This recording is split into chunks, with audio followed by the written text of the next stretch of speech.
All right. Hello, hello. Welcome in, welcome in, welcome in. Welcome to the stream. Good morning.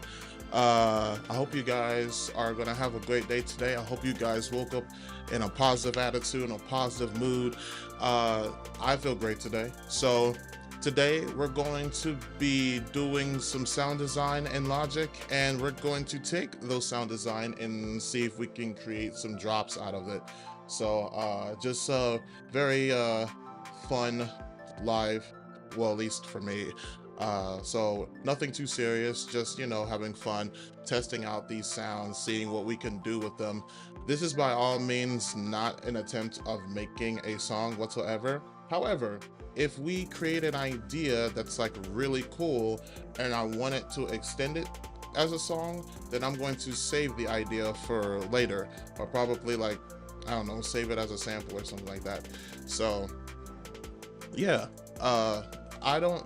I have one reaction video, and it's Marquez Brownlee uh, doing his first impressions of the brand new Nintendo Switch 2 that I believe just came out. So we'll watch that towards the end of the stream. But other than that, that's the only video. So without further ado, let's just head inside the Logic and let's make some sounds. And these sounds will be a part of the Serum 2 preset that I'm currently working on, preset packs that I'm currently working on. So yeah, and we'll probably even use some of the presets in the pack and use as a part of the drop or something. So yeah, let's head inside of Logic. We're just gonna go ahead and fade him out like that until it abruptly stops like that. uh, but hold on. Da-da-da-da. Okay, let's switch over to scene 2. Here we are. Here we are. We are in Logic. Uh, go down an octave. Oh, I thought that was the right button. There we go. Cool. Um, already had so this is from not yesterday's stream, but the day before, because I didn't stream yesterday. I had things to do yesterday, but this is from Wednesday's stream. This is where we kind of left off with the scary mood.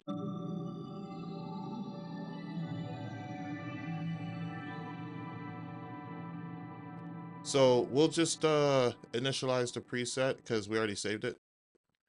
So on Wednesday's stream, I completely forgot that if you were to go to spectral mode, you can still use uh wavetables. There's also these factory stuff here too as well. We can also load in a sample. We can you can import pictures here. Let me see. Let's see.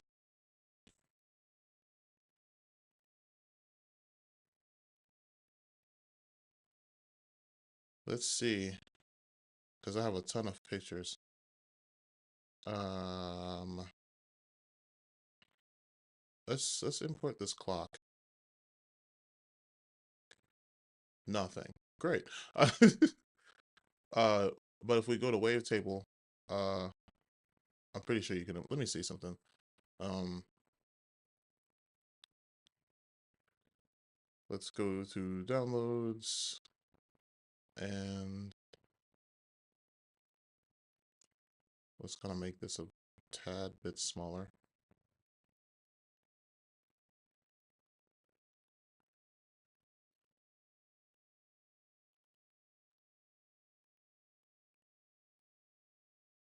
All right. I know, like, you can import the TikTok, maybe. No? Wait, this is a GIF, not that.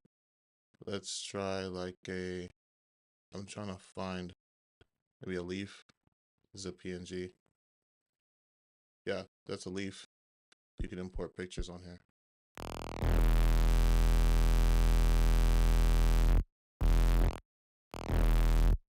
Just a leaf wavetable. Wait, we don't even have to do all that. We can no we can't. Okay. Let's go to not morph, but let's remove fundamental. So everything is just kind of cool. We got a leaf. Uh Nothing in spectral though, so we can't really do much about that. But anyway, that's just a little something. There was something else that I was supposed to there was something else that I thought of, and I can't. Oh, if we go to sample, yeah, we could use wavetables and samples, I guess. Let's try it. Yeah, cool. So that's fine. That's fun. So not only you can use it in granular and spectral, but you can also do it in sample. Highly doubt you can use it in multi-sample though. Yeah, I didn't think so. It's okay. So we can use it as sample. Obviously, we can use it as a wavetable, but let's just go to sample. Uh,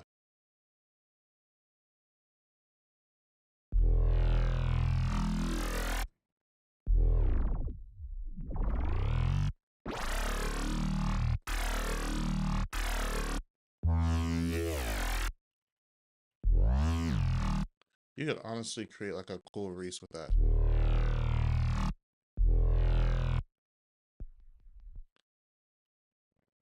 And we can normalize the sample. We could even fade the edges if we want to, but we're not going to do that. We're just going to keep it as is and see what we can do here. Um, and we can FM from B. Let's turn the level down. Let's open oscillator B, and let's go to sample mode, and let's pick a different sample. Let's use bleep fade because I do like that sound.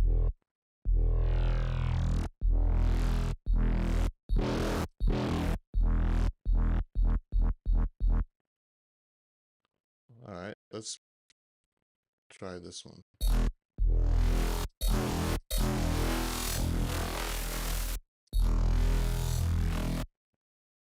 And let's do forward loop for both.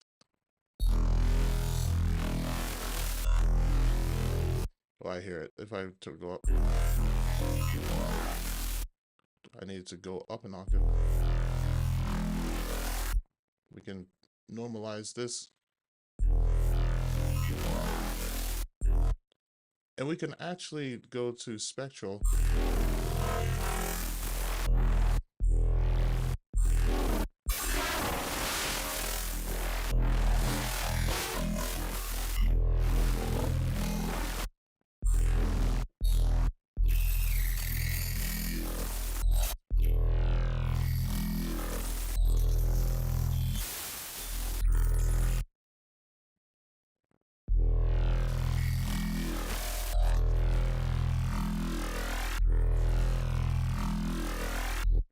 What if we did spectral as well?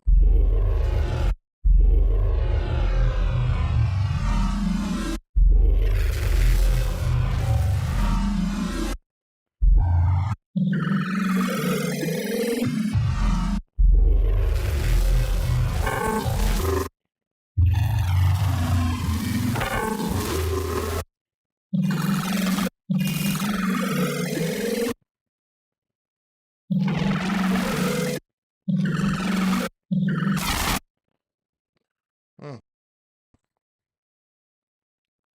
Let's just go back to sample.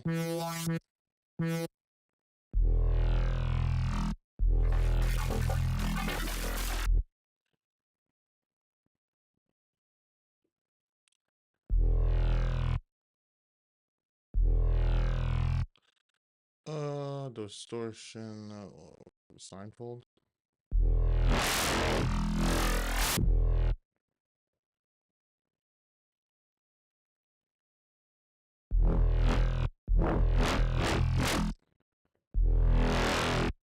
All right, let's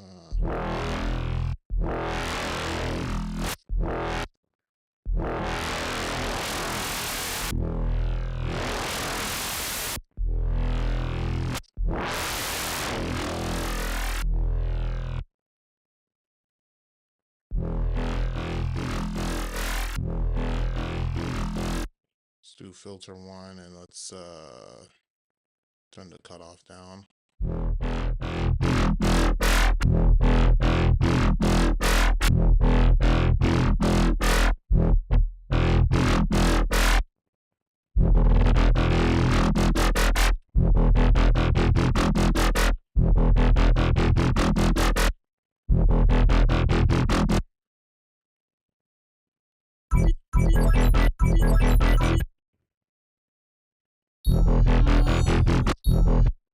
And let's turn on.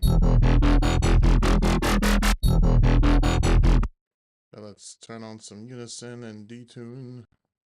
Actually, let's turn up even some more.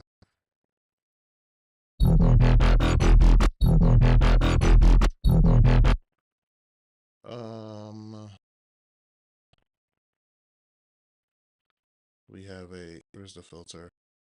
High pass. Let me see.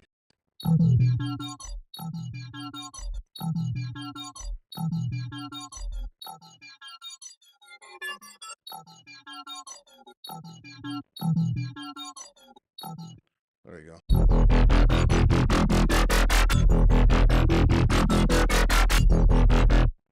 And then we got, let's see here.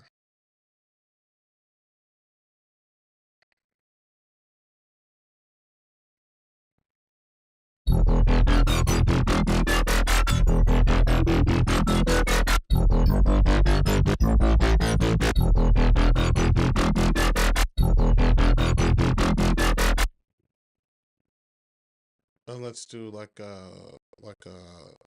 well, we don't really have to do that. We can do that in the effects.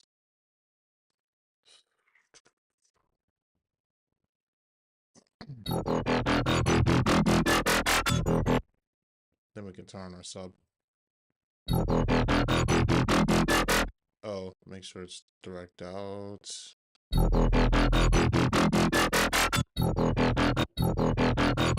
Oh, I turned it off accidentally.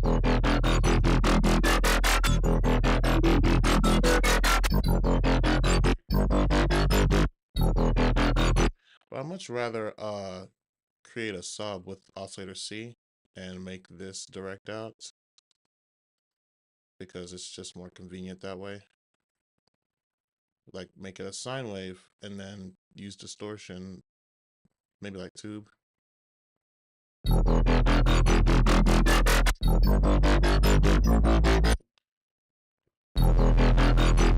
And you can use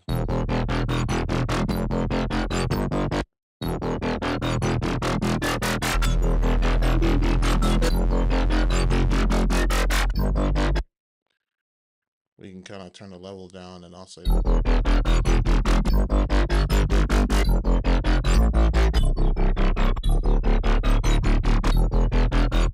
okay, cool. Let's do splitter, and let's focus on the highs. Put some delay in there. Link, ping pong, and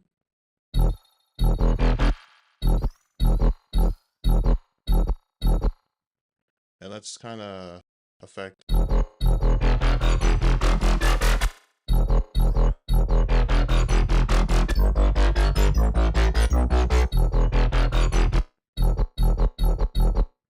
Let's add some equalizer.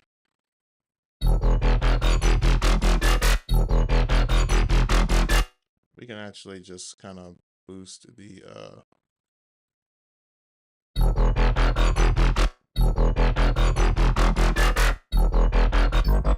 oh, one more thing I just realized.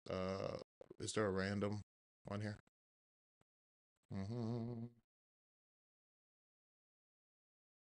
No. Loop start, loop ends. I don't think there's a random on here. There's definitely a random on the sub. We need to take that off.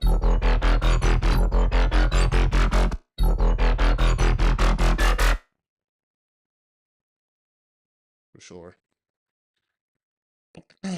Okay, so we can add where's the compressor?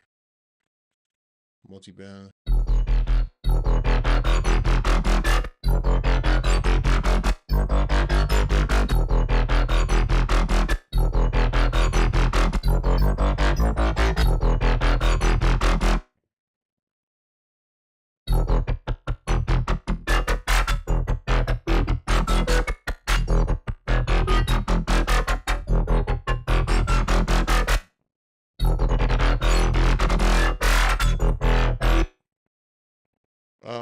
LFO2, we'll modulate that.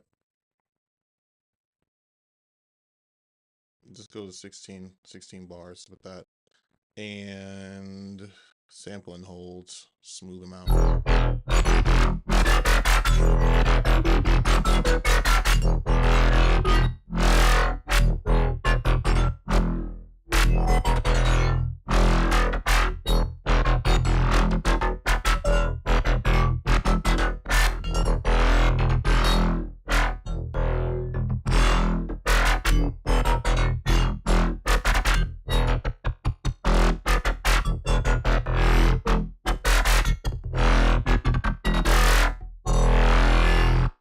And then obviously, I think I want LFO 3. How am I? Wait, how am I gonna do this? Take LFO 3. Yeah.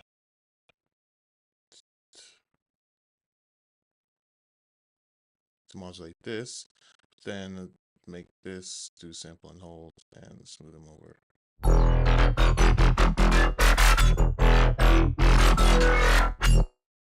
Yeah, make this kind of go like in the middle. Maybe not too low.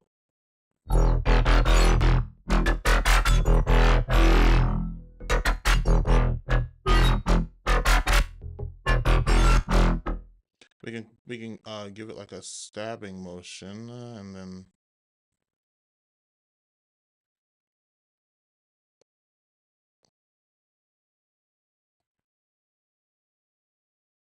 yeah, we can do like a stabbing motion and do something like this. Then go to, what's that, LFO4? So LFO4, main tuning, do that. And then we go to this one and take LFO4 to modulate this. And then we will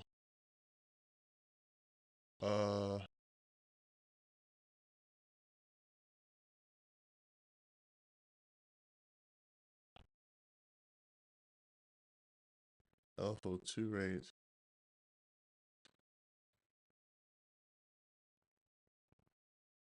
$27%.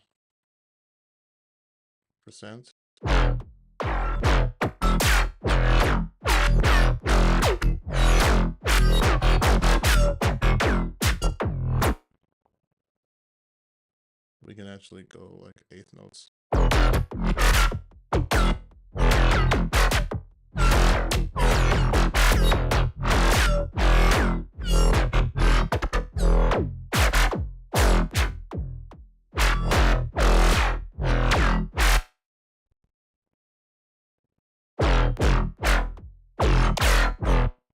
Maybe that's not. Oh, it should need. It probably needs to go. Oh, it needs to go LFO1 rate. LFO1 rate instead.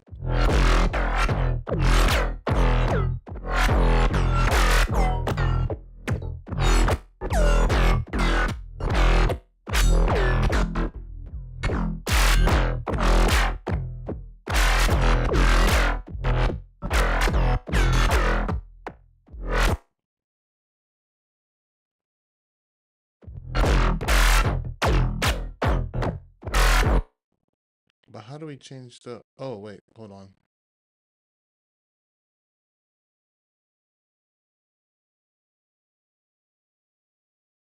Or maybe it's like LFO2,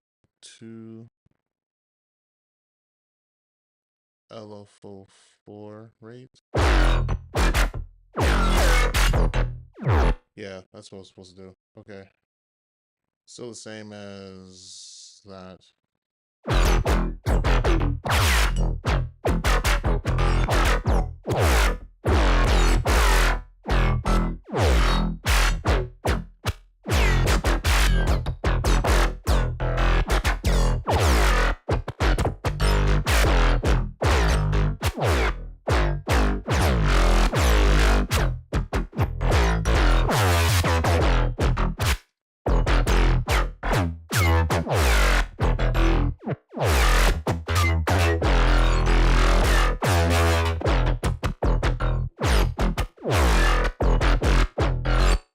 This is like a cool bass jam too. Let's go ahead and save that. Presets. Bass jam.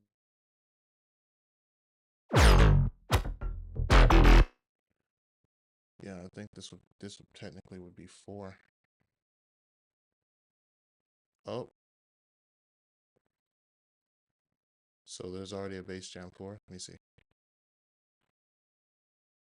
Bass jam 4. Okay, so it has to be bass jam 5 then.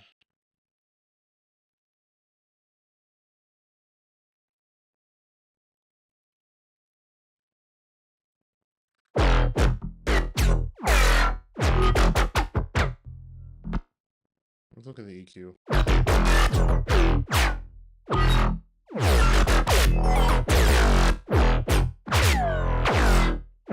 The cool thing is we can change the parameters. We can change the wavetables and get something completely different. Like if we go to, let's change this one to like one of the vital tables, like Water Razor.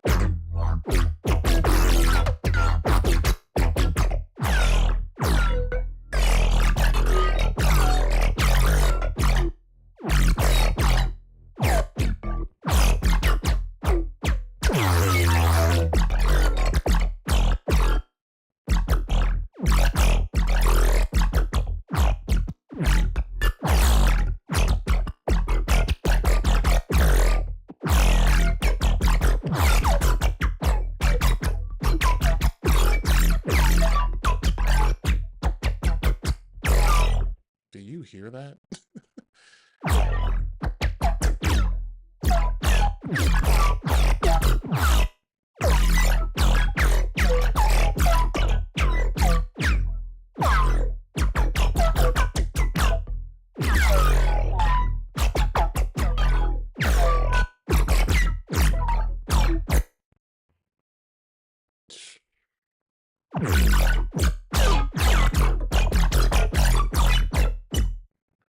And let's kind of take this and modulate that.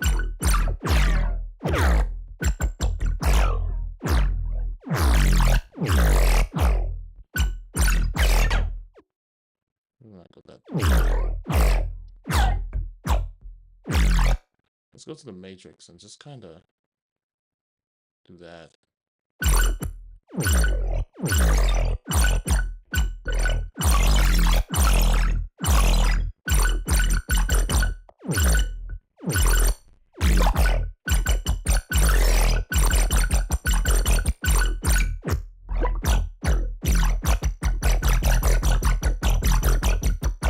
With the effects, we can go on the delay and kind of make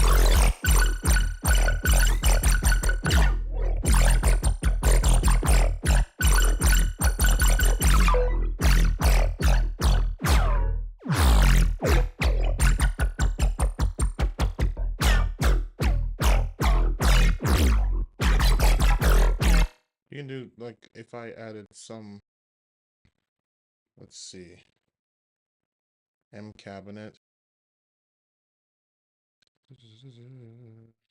And I haven't used this in a very long time.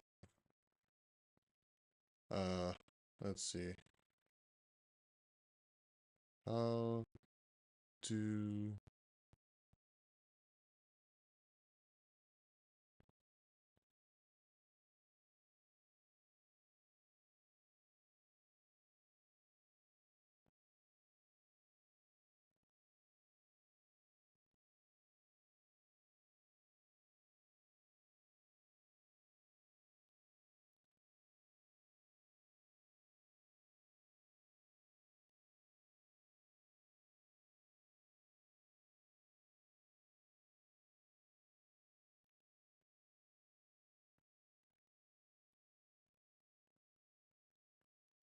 I'm trying to figure out how do I get to the where you can put in impulse responses.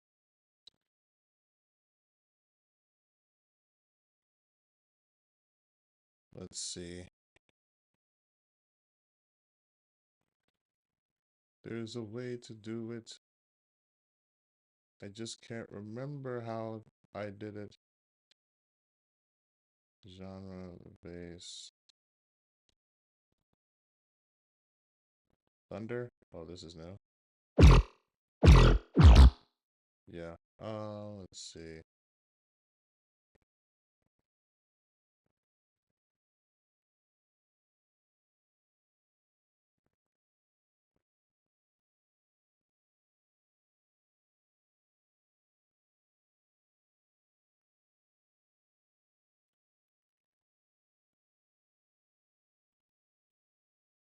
Uh, oh, it just goes. Oh, okay. Now it's sleeping. Nice. Didn't know that. Global presets. Device presets. We gonna figure this out, y'all.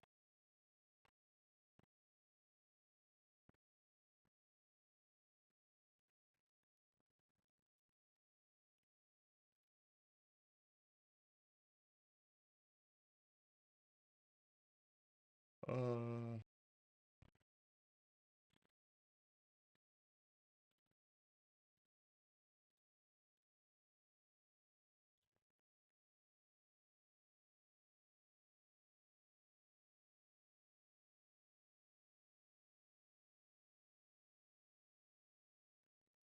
is it this? Ah, come on over. Come on over.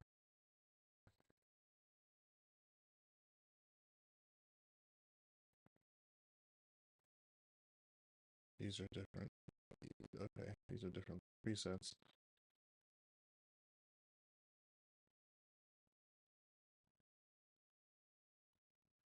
Let me just check something.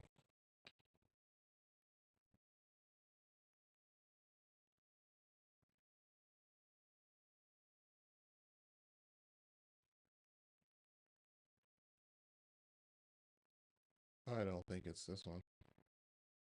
Or maybe this one.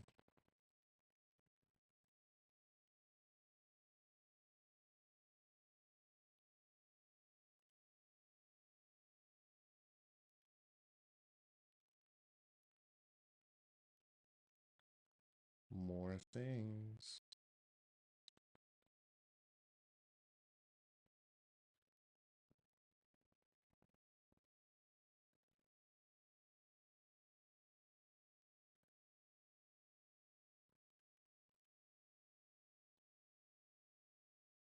Crossover. Oh, they need that. Or this.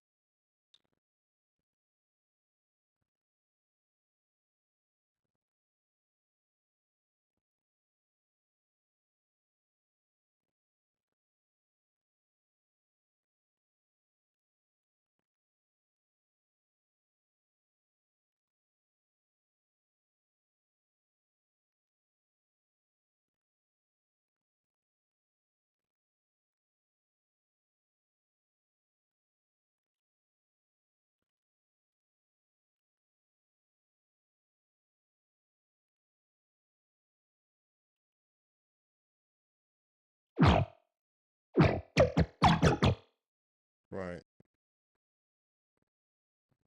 I don't think it's this one either. I don't think it's M cabinet MB. I think it's the original one. I just don't know. Toolbar.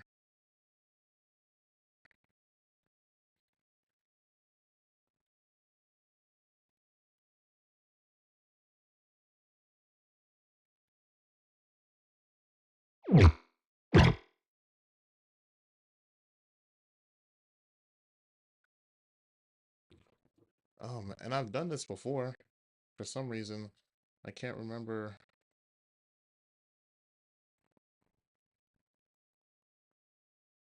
Uh, I can't remember exactly.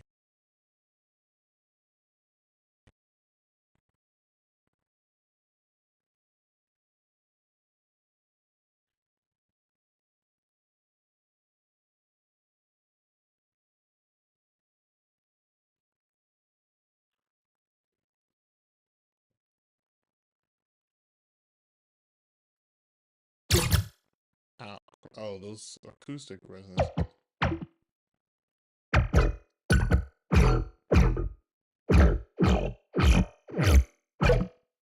This has a built-in resonator. Interesting. Nitrogen.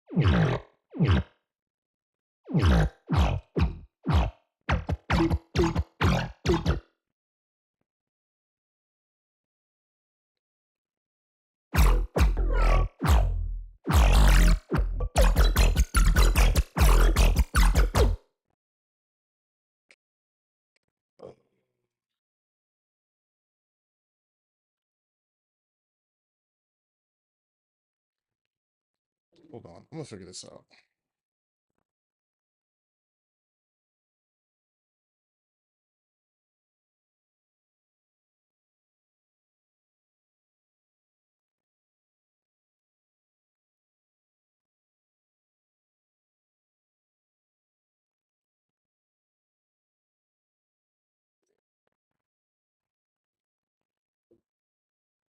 I'm gonna figure this out.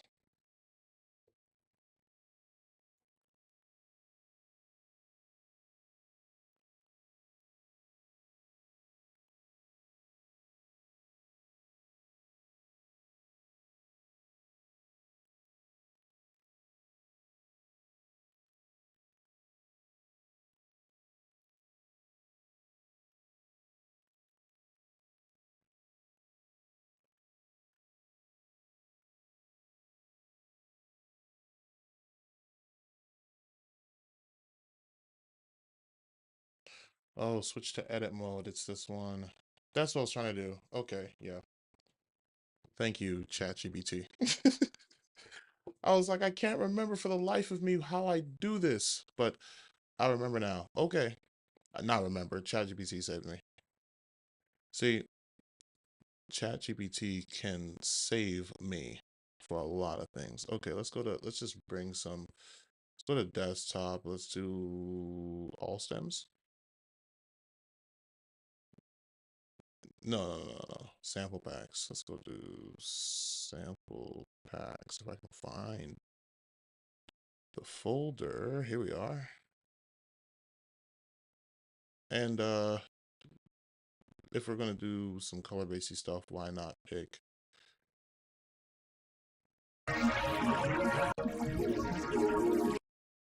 some chime situations here.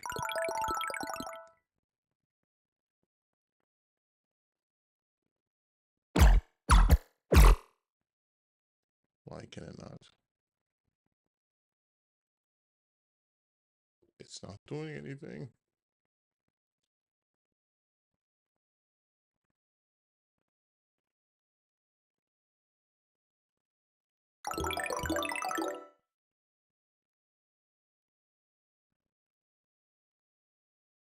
Oh, because M cabinet is off.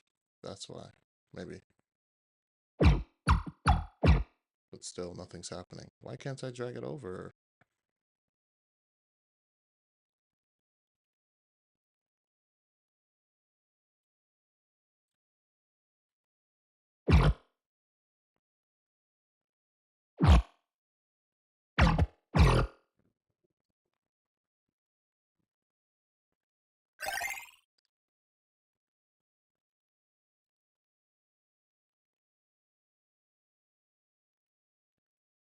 What about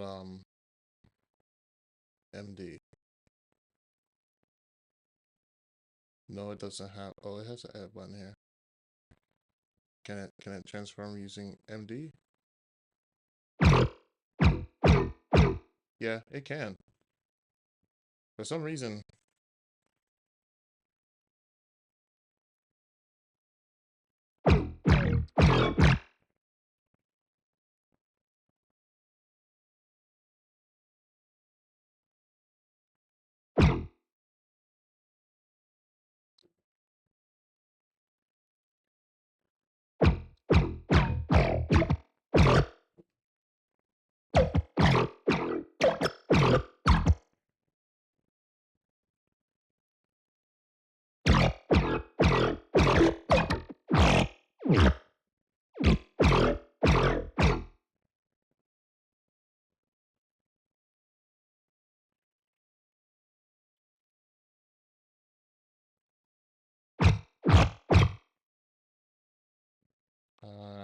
Another thing I'm trying to do is get rid of this.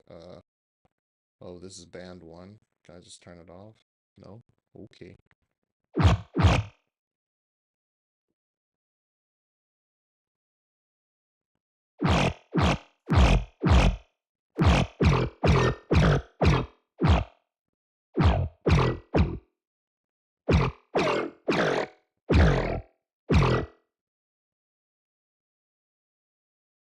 It's like an automatic filter in here.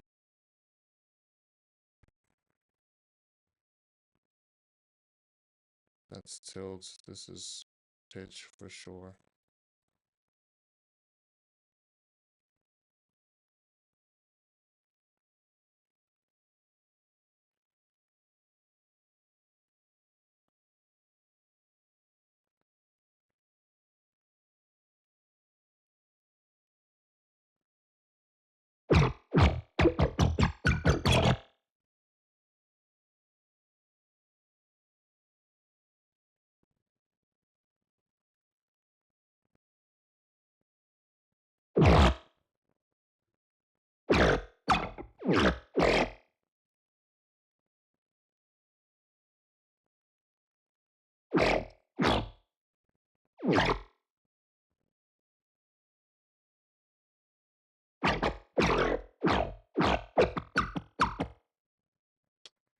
I can barely hear that.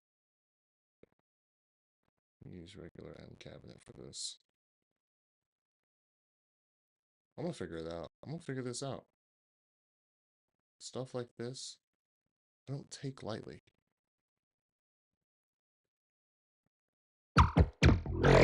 Oh, now it's working. I mean, something happened, so clearly something's working.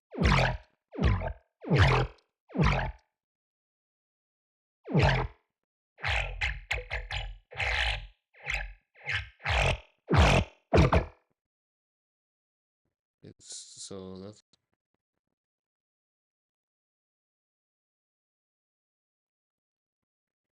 dry input, output. It's pretty much the same. Tilt. That's the pitch. Widening. That's the stereo width.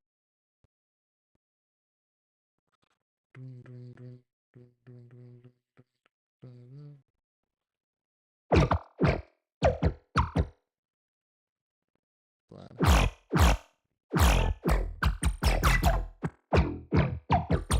Oh, that's how you. Okay, because I was like, what's this filtered thing that's going on right now? Okay.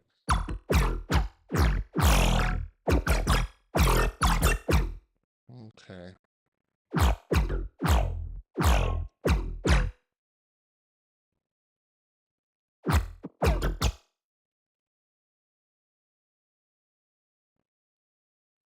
Little bit of tilt.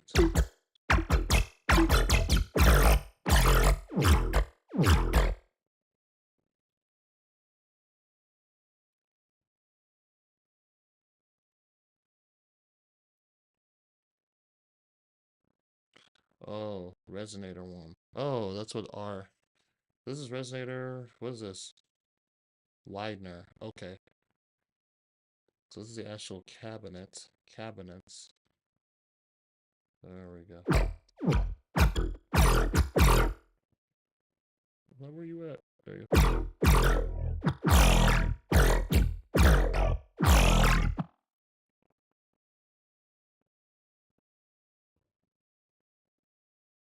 That's a high pass. That's a low pass.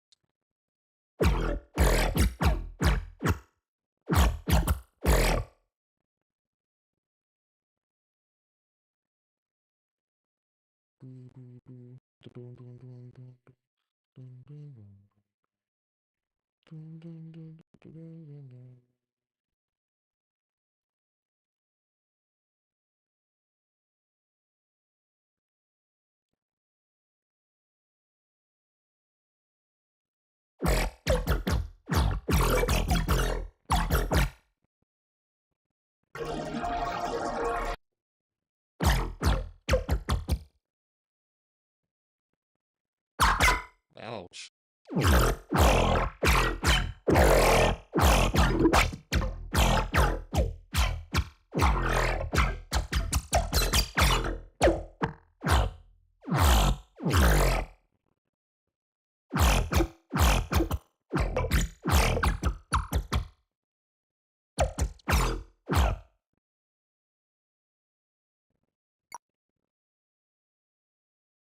Did I make a... Yep. Didn't mean to do that.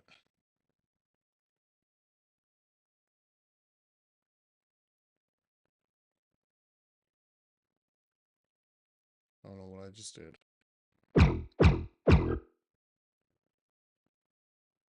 No, what was it?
Let's see.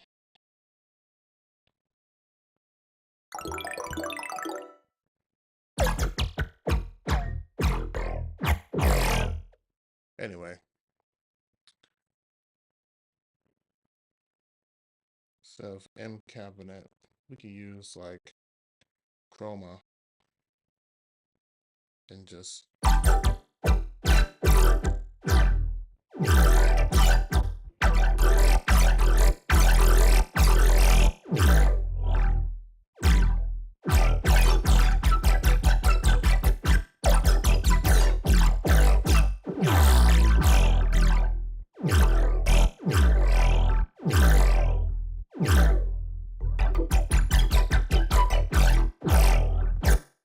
let's choose a different wavetable. Thank you, false noise.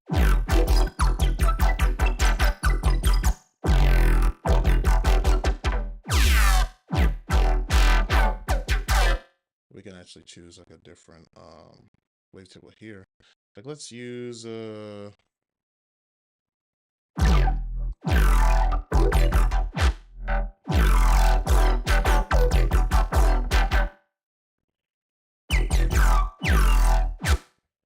let's bypass this.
Is it resonator? I like using resonators just to give it that.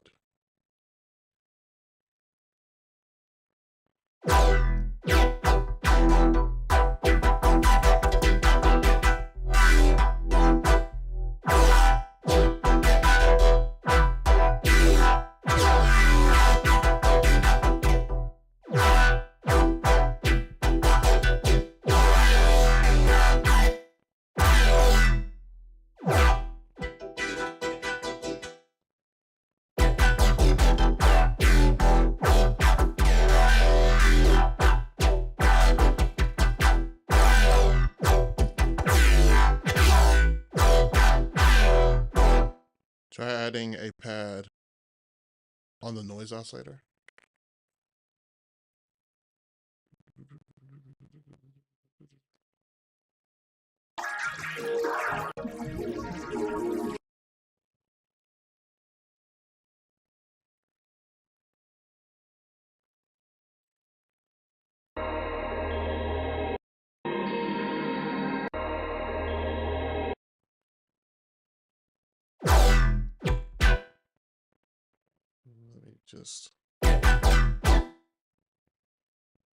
Let me turn all these off. Oh. Or why can't I hear anything? I had a pad that's on E. I mean, now I know that, but I already have these right here, so it's gonna convert it anyway.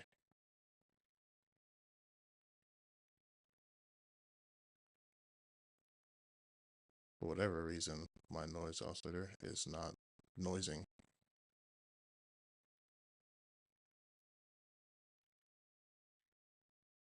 We just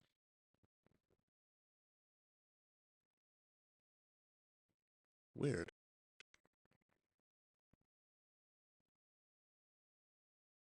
Why? Oh, there we go. The hell?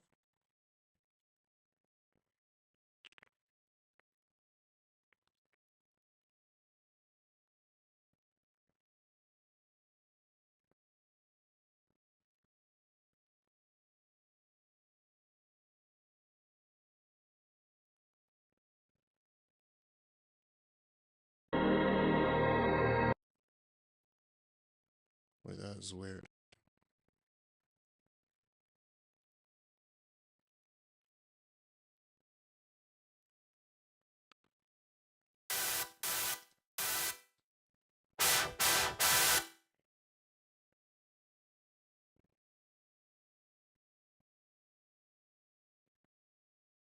That's so weird. So it wouldn't take samples before, but now it will? That's very strange.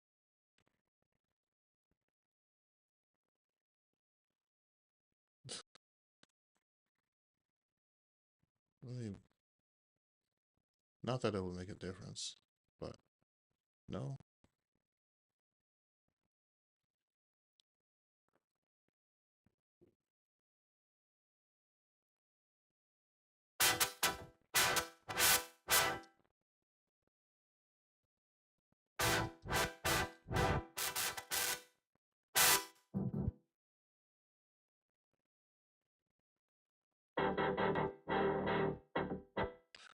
Oh, it has to be like on a.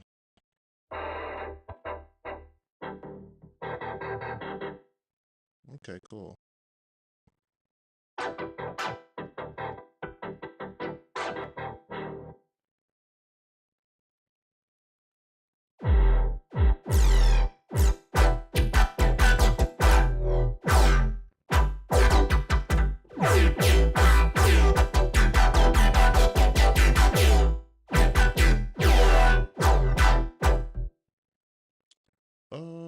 Let me use filter 2 for the noise oscillator. And let's, where is it?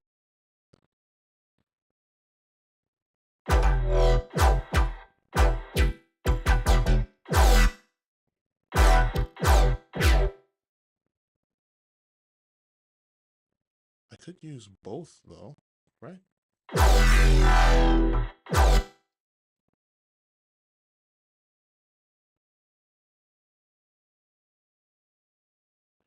Get rid of the resonator and chroma and see how it sounds with the. It's not going to sound good without those. Because if you get rid of it, then it's going to be out of key. That's why the resonator and chroma are there.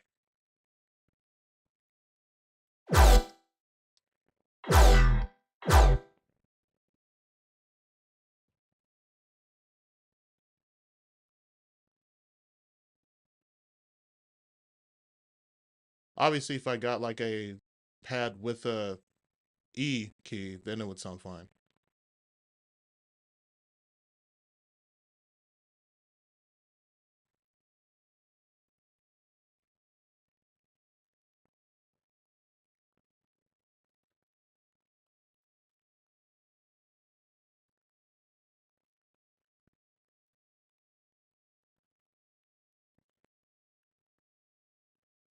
Turn down the.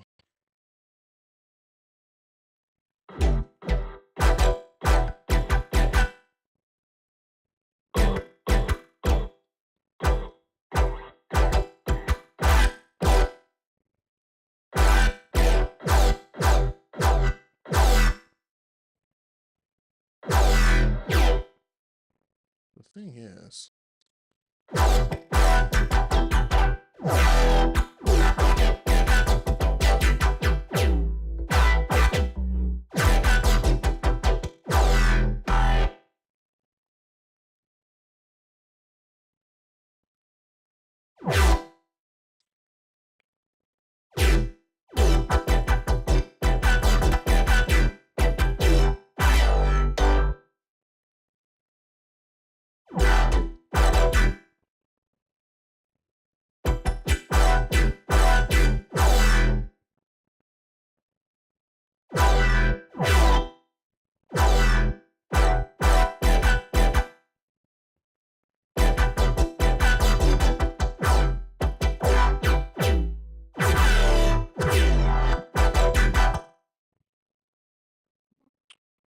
That's a really cool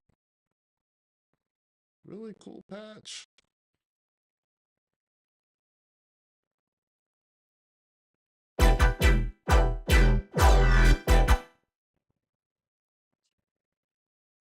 Let me try something that's more.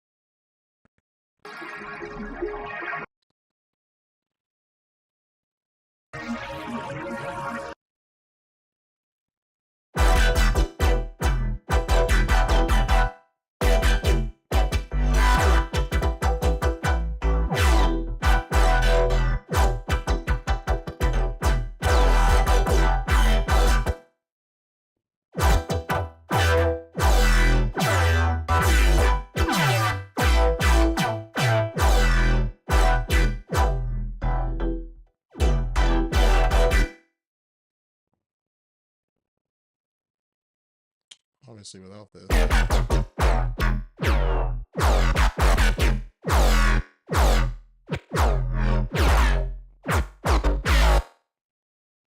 If I, let's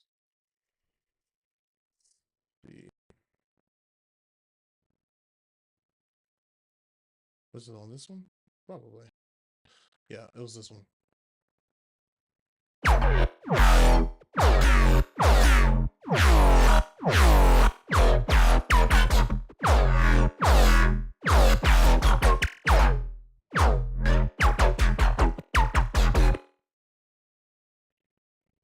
Delta delay.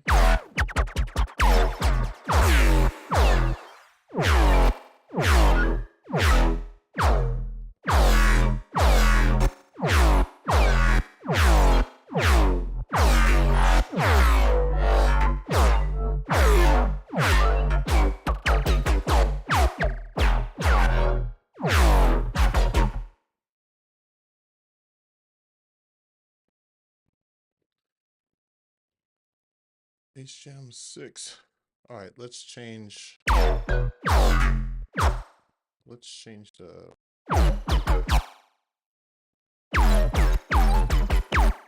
And let's actually bypass that again.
that sounds really cool.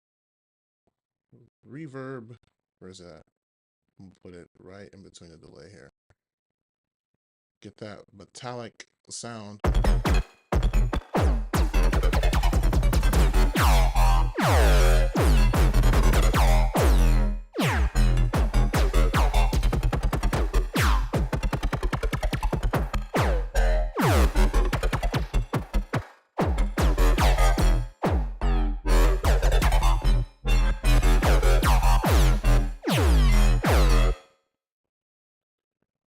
Saving that.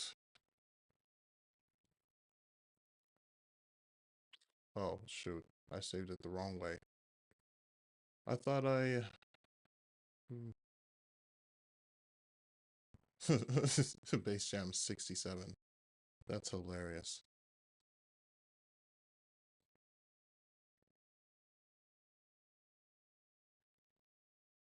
It should just be Bass Jam 7.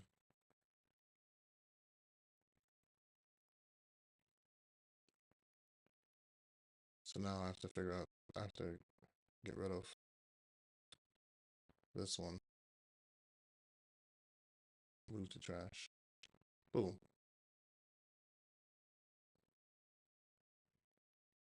Is it there? No, it's not there. Great. I don't think so. Yeah, I don't see it. Ooh, this preset list is getting lengthy. I don't even know how many presets this is. This is probably, I want to say either like 40 or maybe 50. Right, this is cool, but let's try something else. Let's try something else. Let's just open all of these. And let's turn down the levels. We're just going to FM a lot of things together and see what happens. Then we're gonna do this one 1 octave, this one 2 octaves, and just see. We're just gonna see what happens here.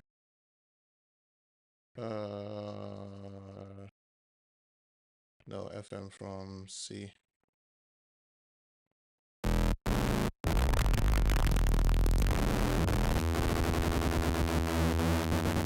Okay, and then this FM. We actually do FM like phase distortion itself.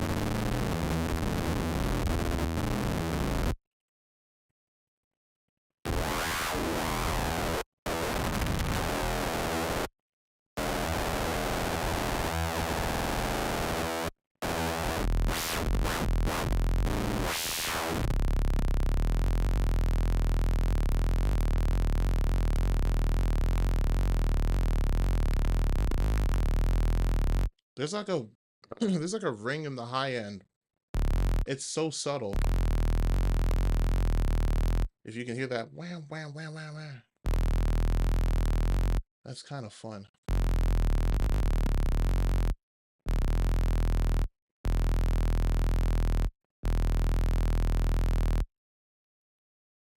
Wait, can I?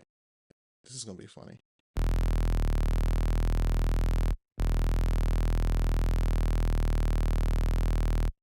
This might be making certain presets on Recruit difficult.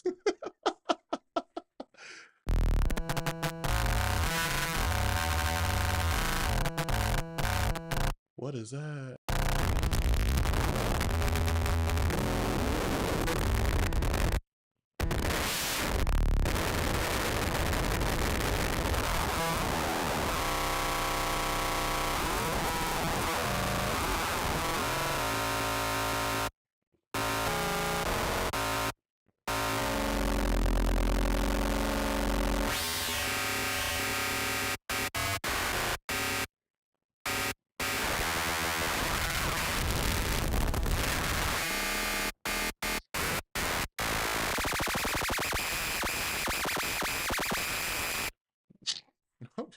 No idea what I'm making here.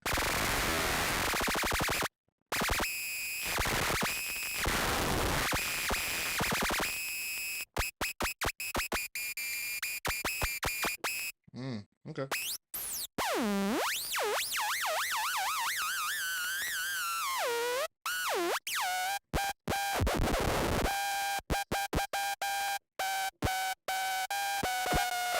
Funny, if I go up in key, it goes down in pitch.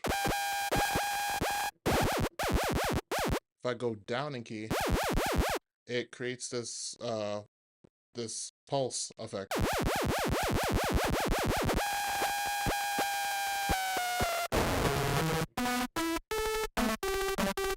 And then it goes back up in key. Okay. Okay, let's see what we can do with this.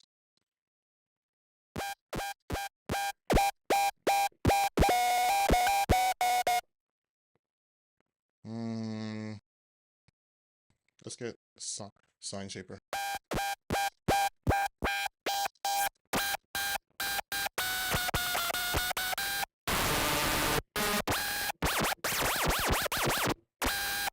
Oh, you know what we can do? We can take that and then just kind of put in the sampler. Let's turn off. It sounds like a soft machine gun, but without like the initial transient.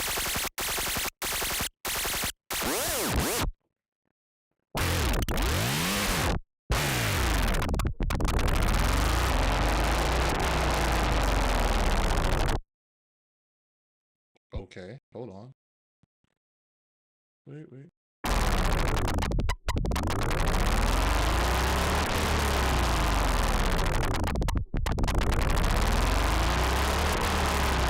Let's normalize this.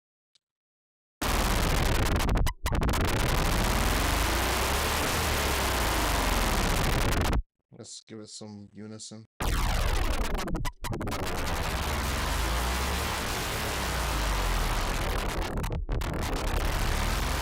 Okay. If we do FM.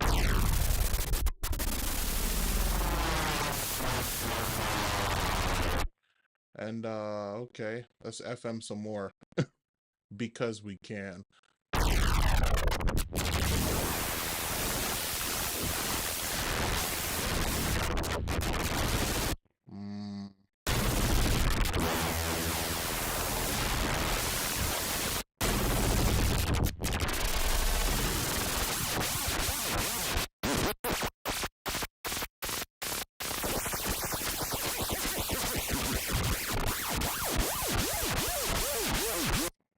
Okay, cool. Oh, this is going from C. If I take that off.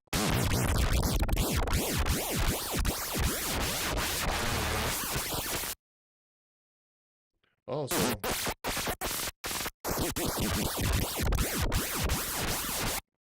Okay, so what if I.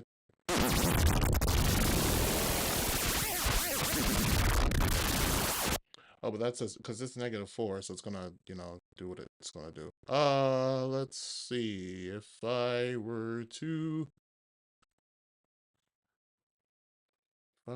do something,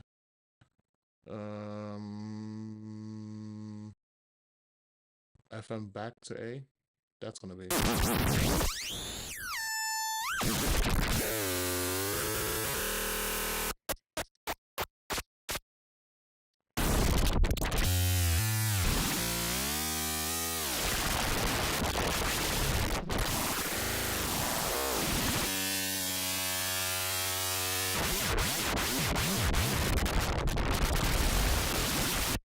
Sometimes you just gotta.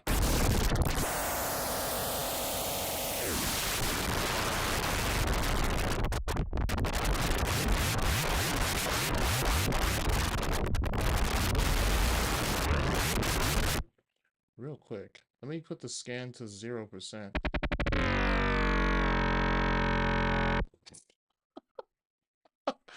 Whoa.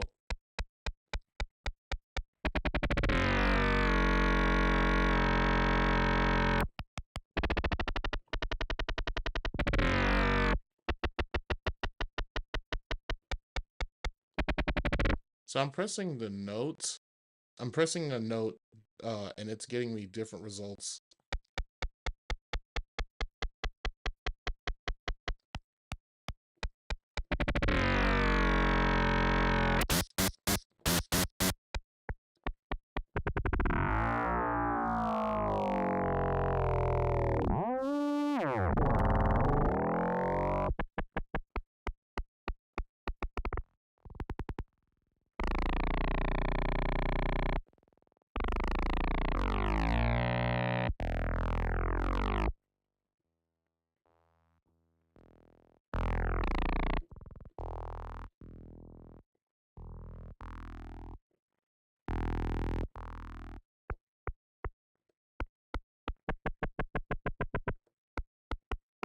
I'm trying to get that that thing. Okay, got that sample. So now let's put it into oscillator C. Wait, let's turn that off for a sec.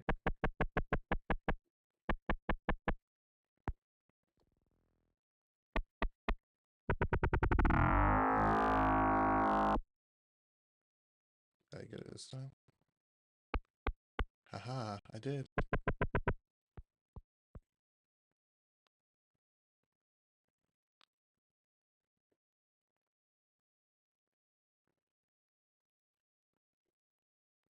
Why can't I hear anything?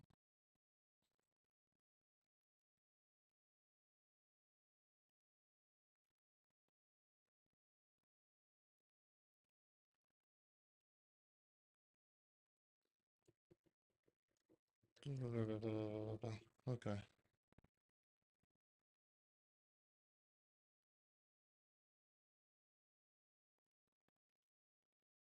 For some reason.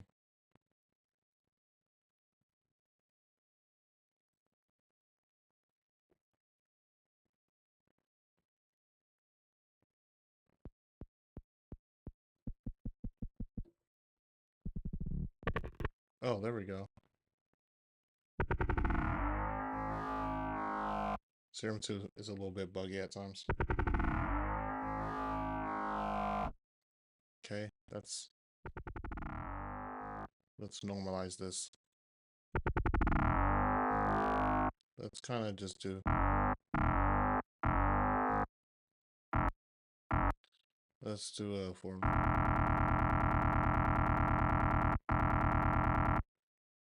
No. Why is this thing so small?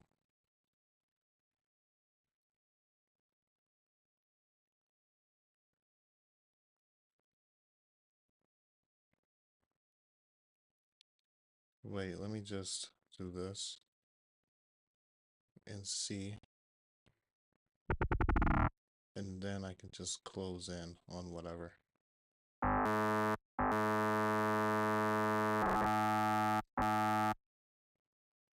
Oh, I see.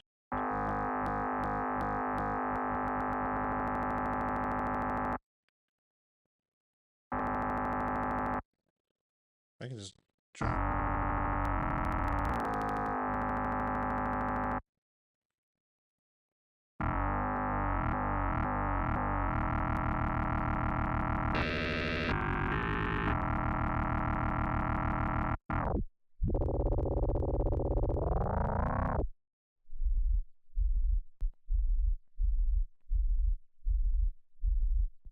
What is that?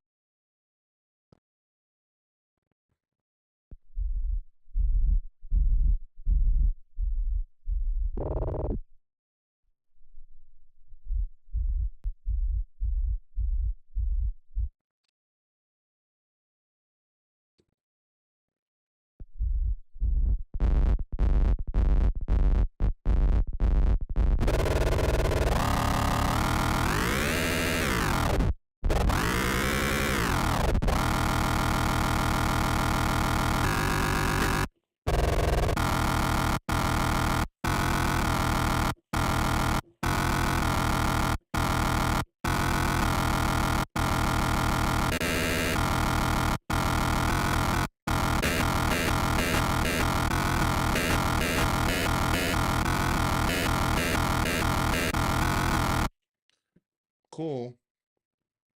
Let's go to Granulator.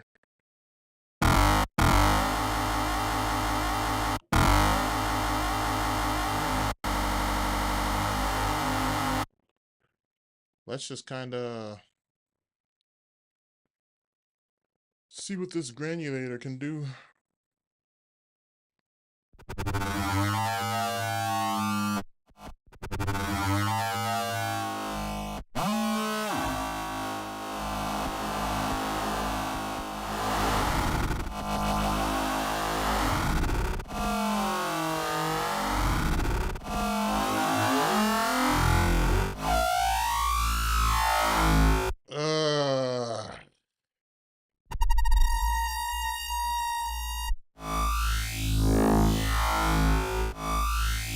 Do you hear that? Do you hear that? Oh my goodness. That was so...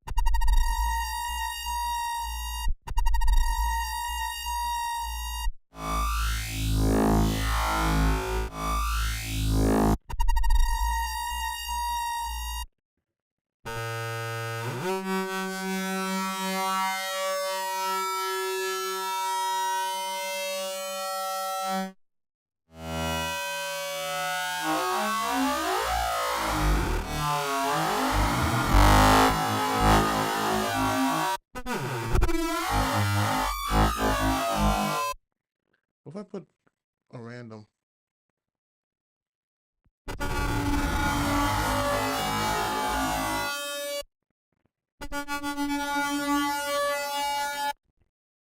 Oh, that's the pan random. Okay, so what's this random? Length. Okay. That's the gain random. This is pan.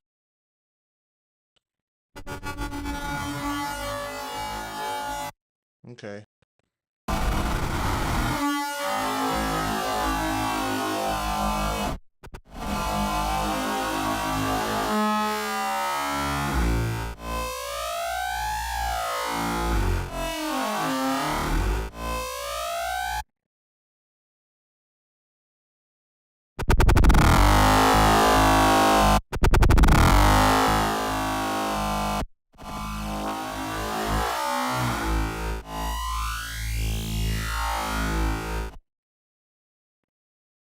Let's do a reverse loop. Actually, let's just do...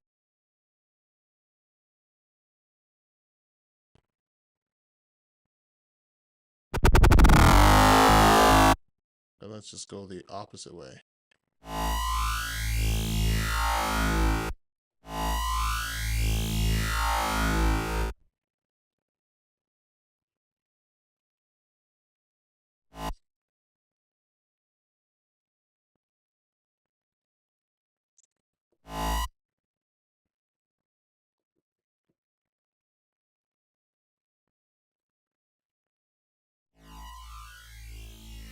Ooh, normalize.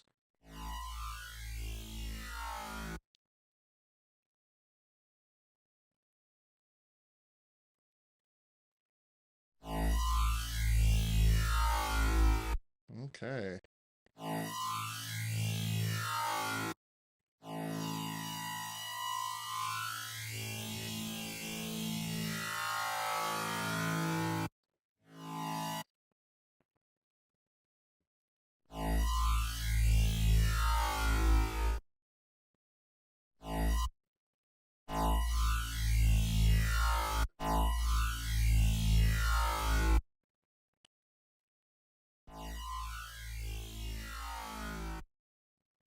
Let's do some distortion.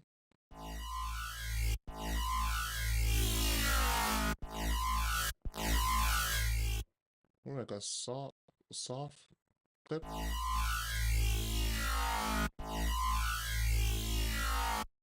Like to see it?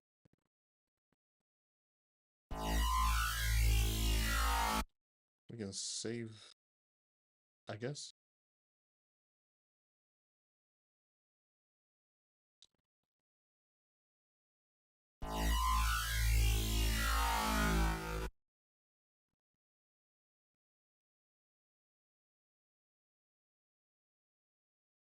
What is embedded in preset? Like it just stays there when you create a like if you save a preset, it just stays there?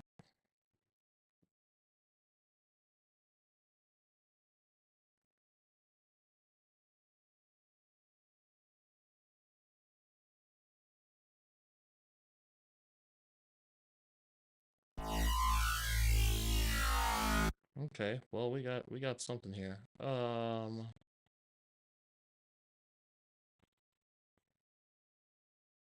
Oh, I forgot this distortion is on.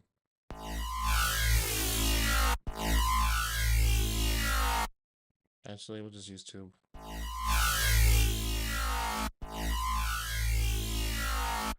Like to see it.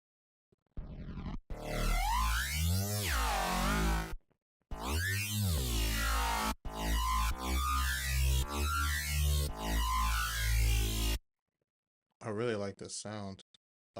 Let's do spectral because we can.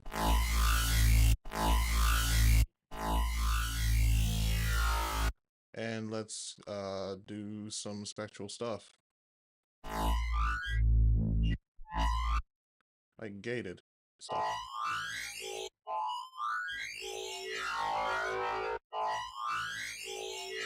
Let me turn off distortion for a sec. We like that.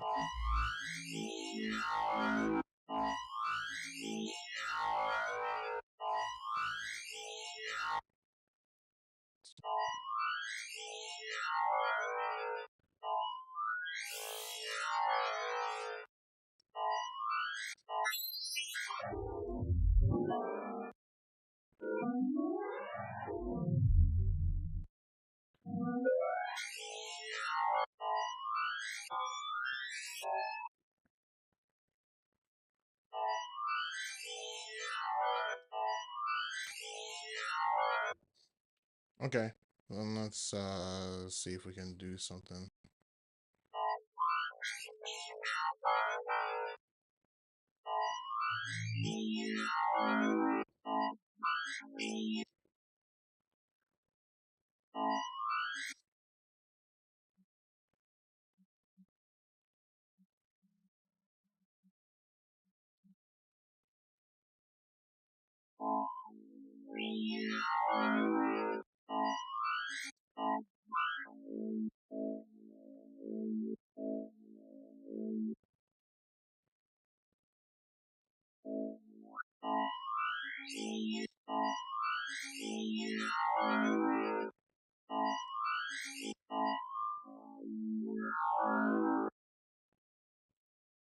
Why isn't it doing anything? Oh, there we go.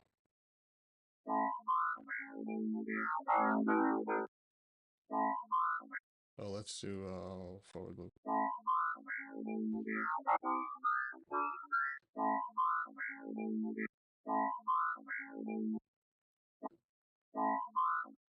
Let's go to the matrix.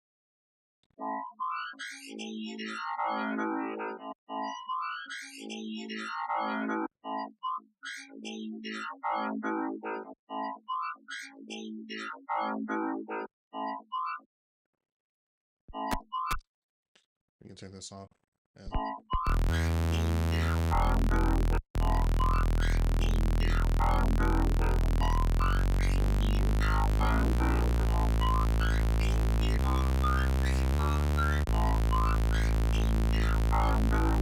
so this is technically E. So what we can do is go -5.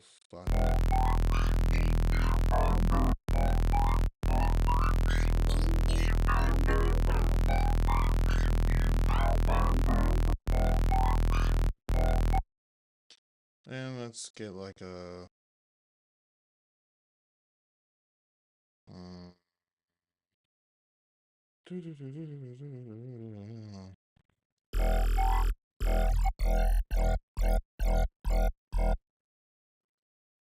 something like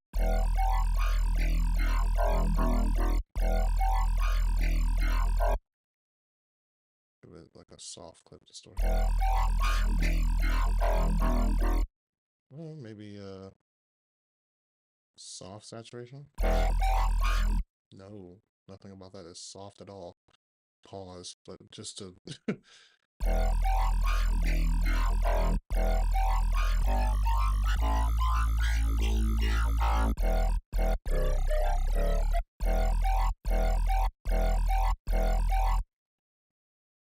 let's get rid of the fundamental and let's normalize everything. So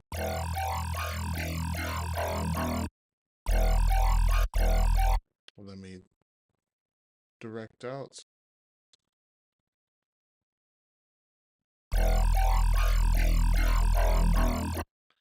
I'll do that.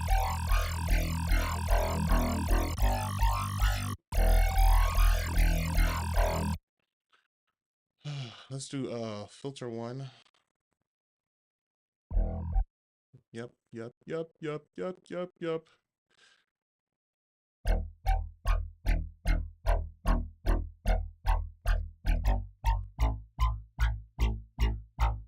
That's a fun situation. And yeah, no, we don't need distortion. Reverb. Need that. But I also need some delay.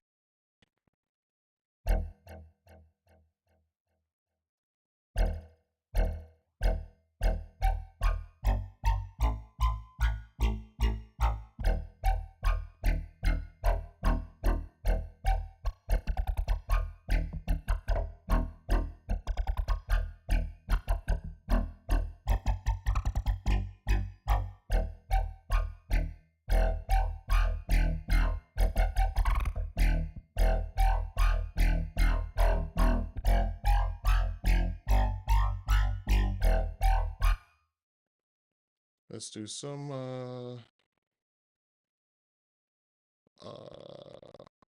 yeah, let's do some distortion, but we're going to use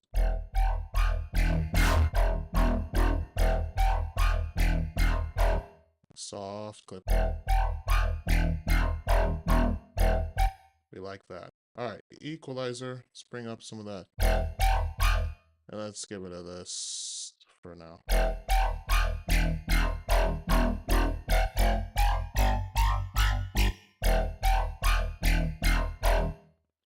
Let's go for a compressor, multiband.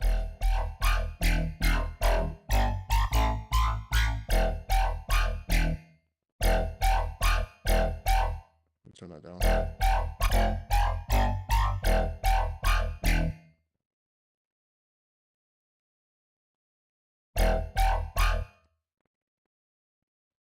We can change this mode to harmonics.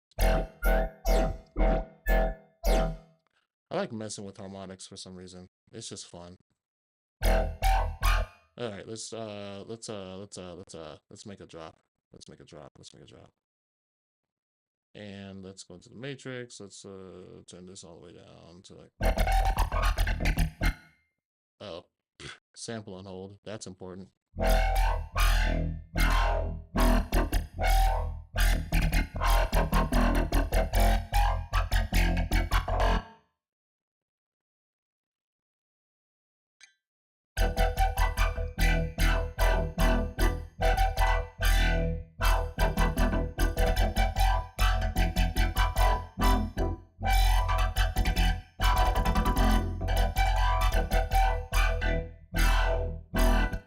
All right, let's do some more stuff. Some post-processing here. Saturate, turn this down to like 3. Jesus. OTT and another channel EQ, but we're going to do like a side only so we can high pass the lows so that the sub can be mono. Let's turn this up. Let's put you over.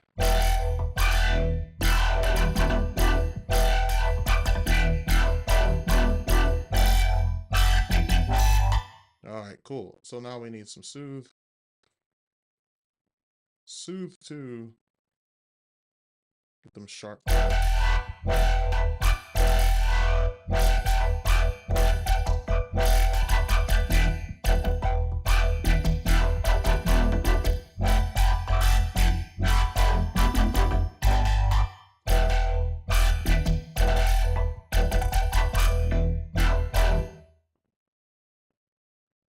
Yeah. Nope.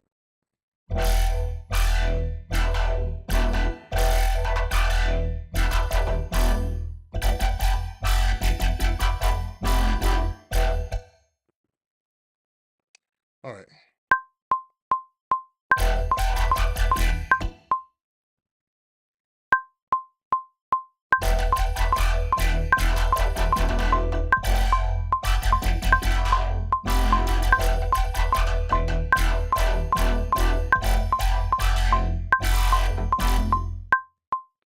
Little interesting notes here. So because it's so randomized, we're going to bounce it as audio and see what we can get out of this.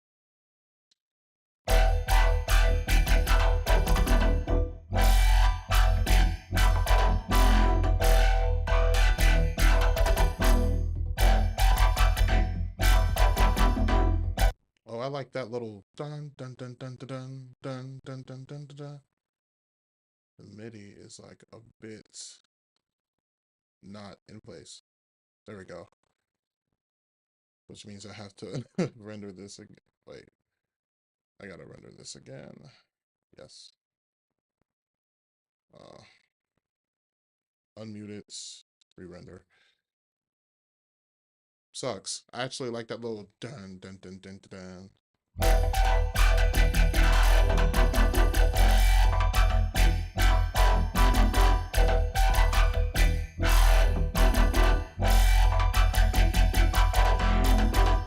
Okay, cool. We like that. Let's render it again.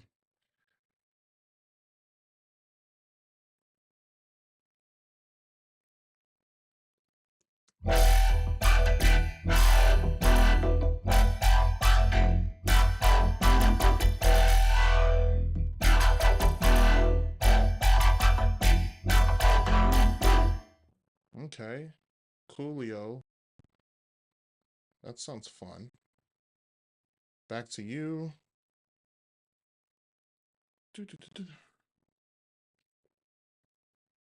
Whoa.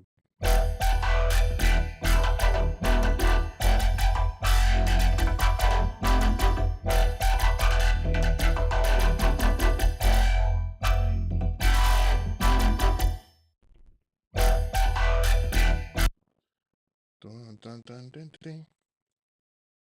That's kind of like.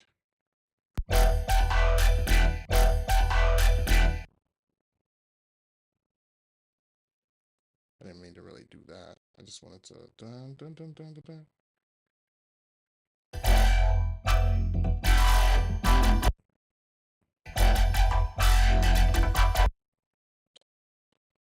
So I can do like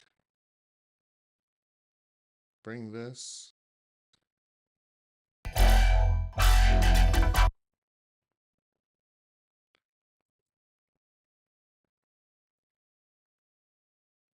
Join these together and then do that.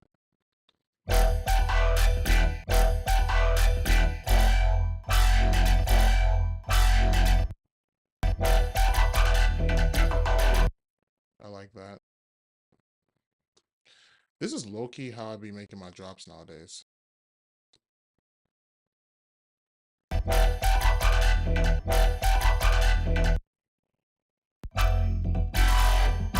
Ooh, we just found a little nugget.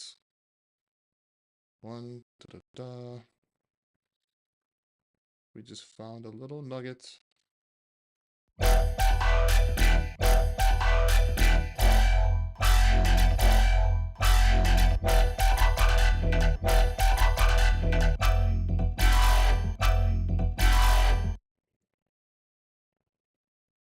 And let's get a compressor. Well, not that one. Not that compressor. This compressor. Let's see. I kind of want the threshold to be like at 0. The ratio, kind of like right here.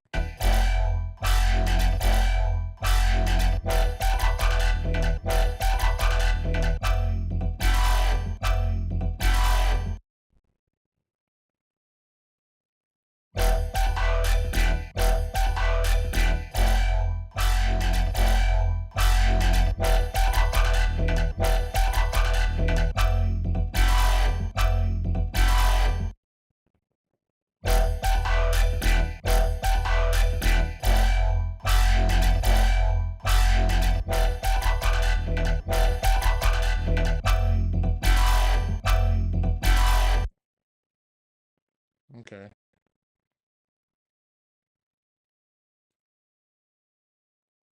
There we go.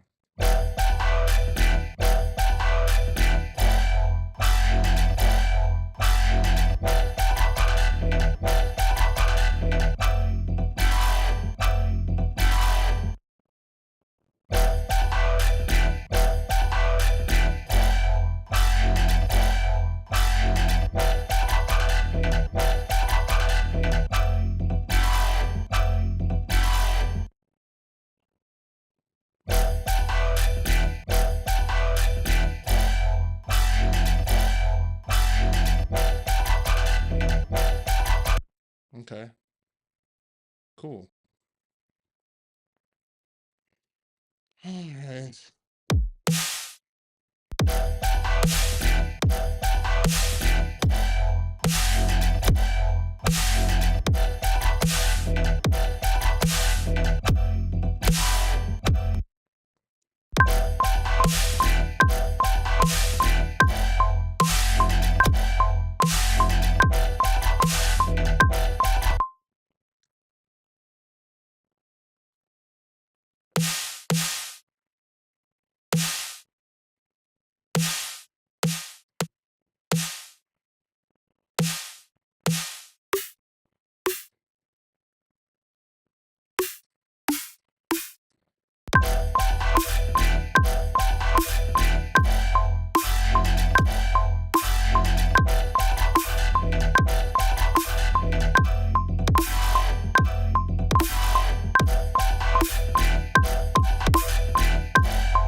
Maybe something like that.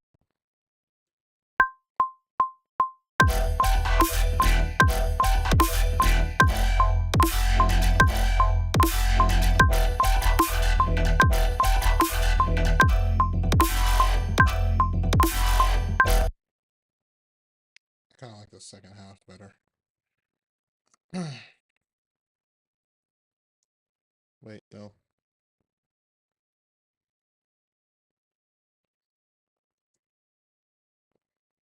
Yeah, 16 notes. Yeah.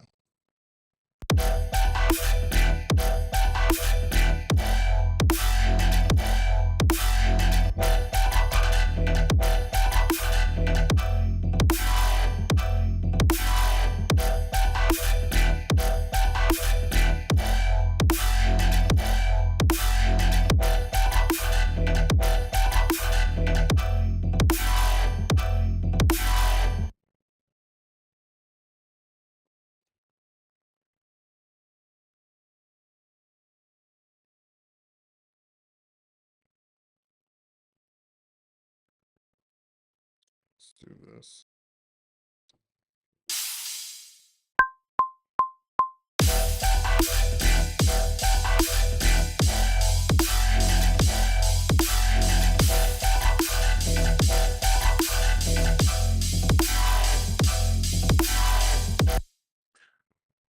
All right.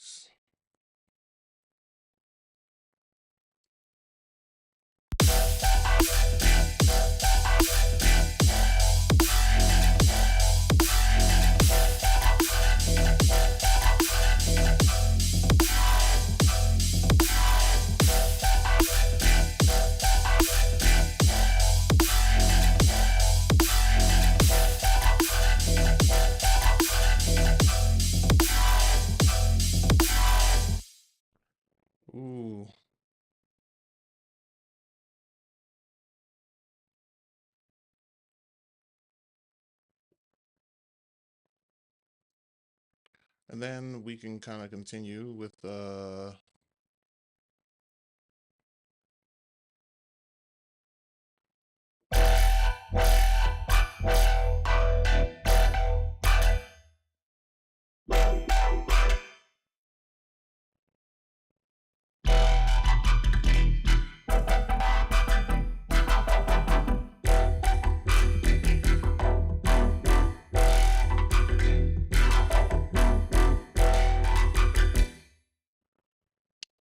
yeah, buddy. Yeah, buddy.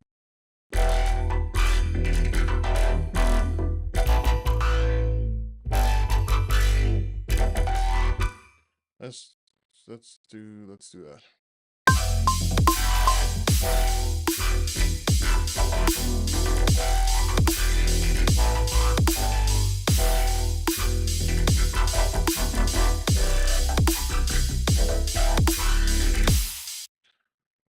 So another thing here. Let's do eighth notes to make sure everything is lined up properly.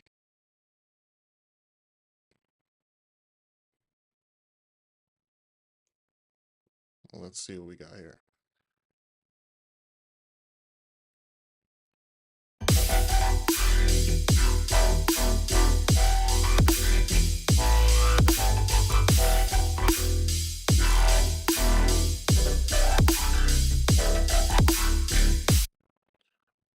We can do some more. I kind of like this first part.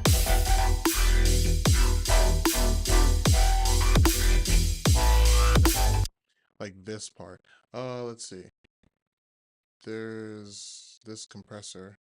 Oh, it's right next to it. That I want to put over here. Yeah.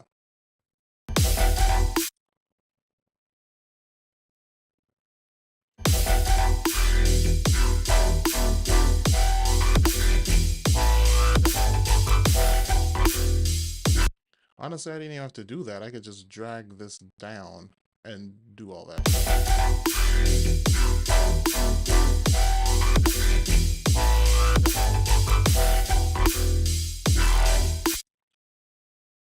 Okay. So,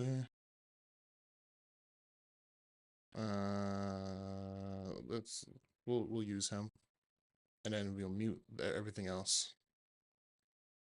And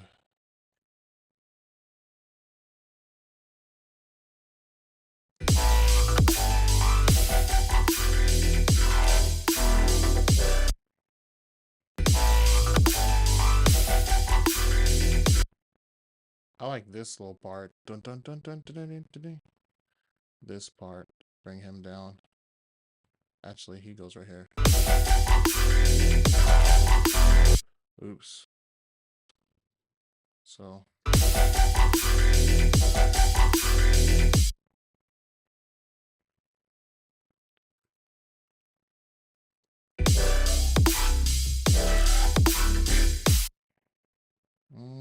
Okay, we can go ahead and mute these. Go back up here. I'll mute that. We're just filling in some. No command period. Not all that. I don't want to do that. Just this. See, right now we're just filling in the gaps. That's cool. We like that. We like this right here. Boom. Fill in the gaps.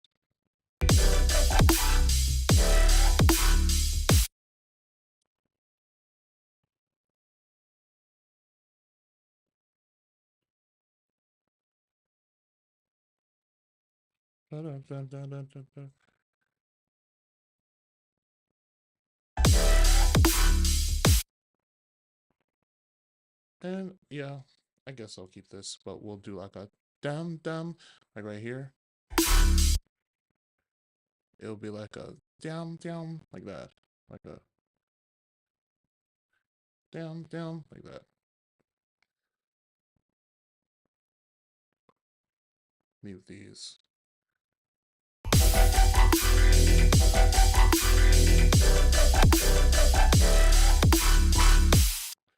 Yeah, just like that. So now let's uh put that as audio and then just bring him down here.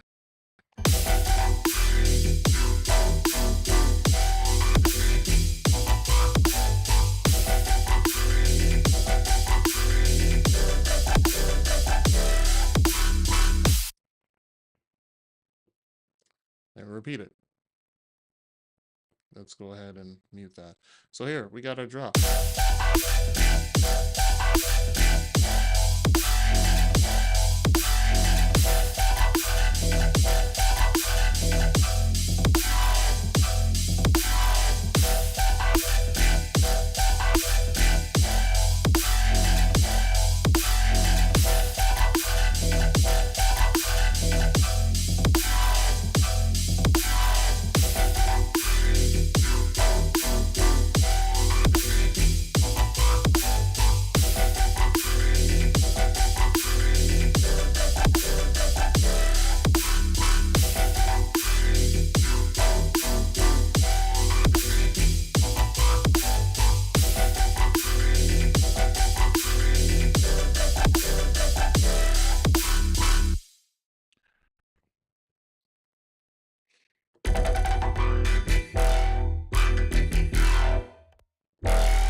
Take everything off.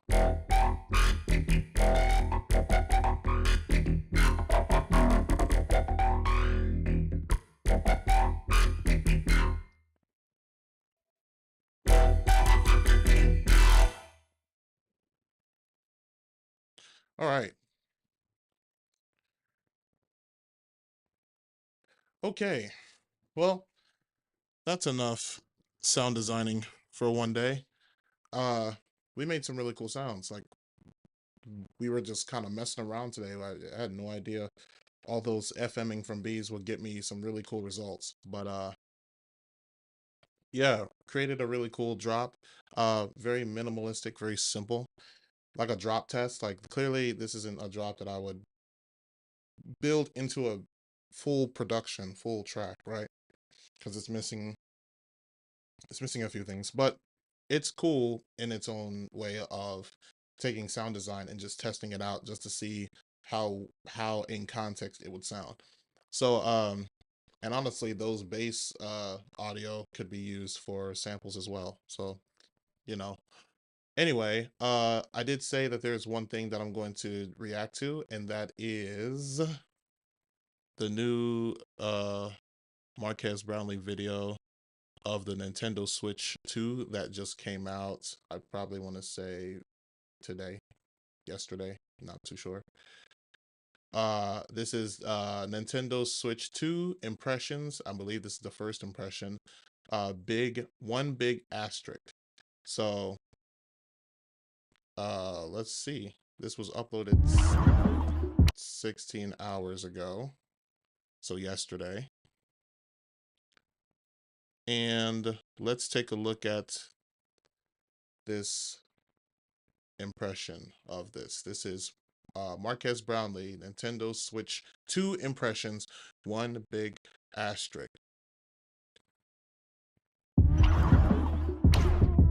Yo, I'm KBHD here. Welcome to your first look and hands-on with the Nintendo Switch 2. And this is everything you need to know. It's obviously one of the hottest and most anticipated new consoles in a long time. So when Nintendo invited me to this little hands-on in New York City with a few other YouTubers, obviously, Ooh, I said Casey yes. Neistat. So the first Switch, I don't know if you remember, came out in 2017. So naturally, almost a decade later, there's a bunch of stuff that people, including myself, a mere casual, have been waiting for this to be updated. And spoiler alert, they basically, I think, hit every single one of those things, but there is one big asterisk kind of overhanging all of it. So general form factor wise, this shape, very familiar. It looks like a Switch. Like, you've probably already seen the images online, but it is noticeably bigger. So it's the same thickness as the first generation, but it feels thinner because everything's kind of spread out more. It's bigger. The body's bigger, the Joy-Cons are bigger, and it's mostly driven by this big new screen. So it's now a 7.9-inch display up front, up from 6.2. And this is still an LCD. I don't have a Nintendo Switch, so I don't know. My nephews, they have a Nintendo Switch, but they have the first gen, obviously. So I don't know all about the gaming world in terms of the specs of what is needed in a game or what is needed in a console. I mean, I know a little bit, like, with PlayStation and Xbox, but I'm not a Switch guy, so this is all new to me compared to like the Switch One. Like, I don't even know all the specs for the Switch One. So, but let's see. But it's now a 1080p variable refresh rate LCD that gets up to 120 hertz, and it Nice. just looks so much better than the original Switch. It looks plenty bright to me, too. It supports HDR as well. Notably, it's not an OLED though, so it doesn't have the perfectly inky blacks or the battery life advantages that come with an OLED.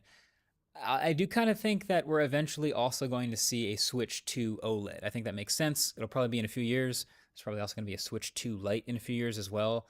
Doesn't mean you have to wait for those. It's just something to keep in mind in the back of your head. But yeah, I'm definitely loving the variable refresh rate up to 120 hertz. Every game they're showing here takes advantage of it. You know how iPhone defenders always love to say, oh, people can't tell the difference between 60 and 120 hertz. It's no big deal. But, high refresh rate and gaming. I I feel like that. I feel like so I have a iPhone 15, but just a regular one. I didn't get the Pro because I didn't really need the Pro. But I have a coworker that has an iPhone 15 Pro. The 15 regular has a high refresh rate of 60. The Pro has 120. Huge difference. Like, it's a huge difference because just from using my coworker's iPhone, like just scrolling through his settings just to help him with, like whatever settings he's trying to, turn on or off or whatever. It's a huge, you can like the just scrolling is a lot smoother. It's a lot smoother. You're talking about double the refresh rate here. 60 to 120 is a huge jump. It would have been like it would have been like maybe not as noticeable if it was like a 90 to 120, a 90 hertz refresh rate. But from 60 to 120, that's a huge jump. You're talking about double the refresh rate. So that is a huge jump. It's a lot smoother. In my It's not even my opinion, like it's a fact. It is a lot smoother. So I feel like that is highly noticeable.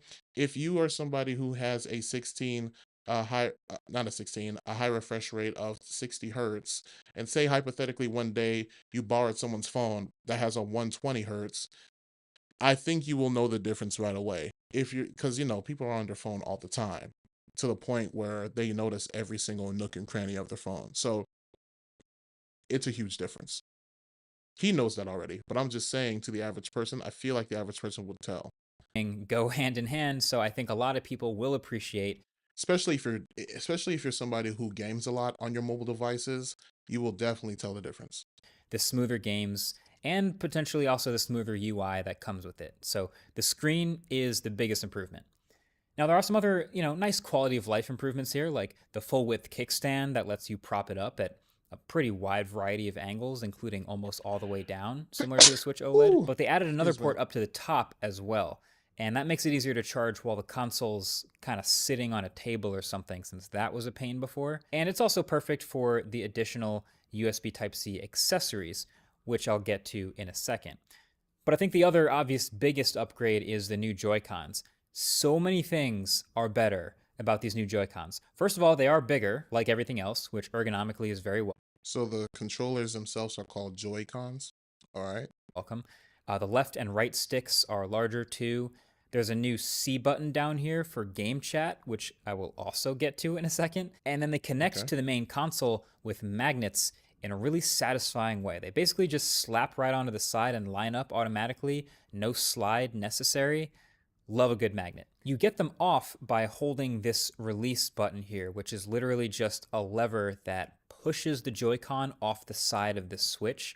And I think it's really nicely calibrated. If you just touch the release button but don't pull, the Joy-Con actually pushes off but then snaps right back on because the magnet is so strong. But if you release and pull, then it just pops off really easily.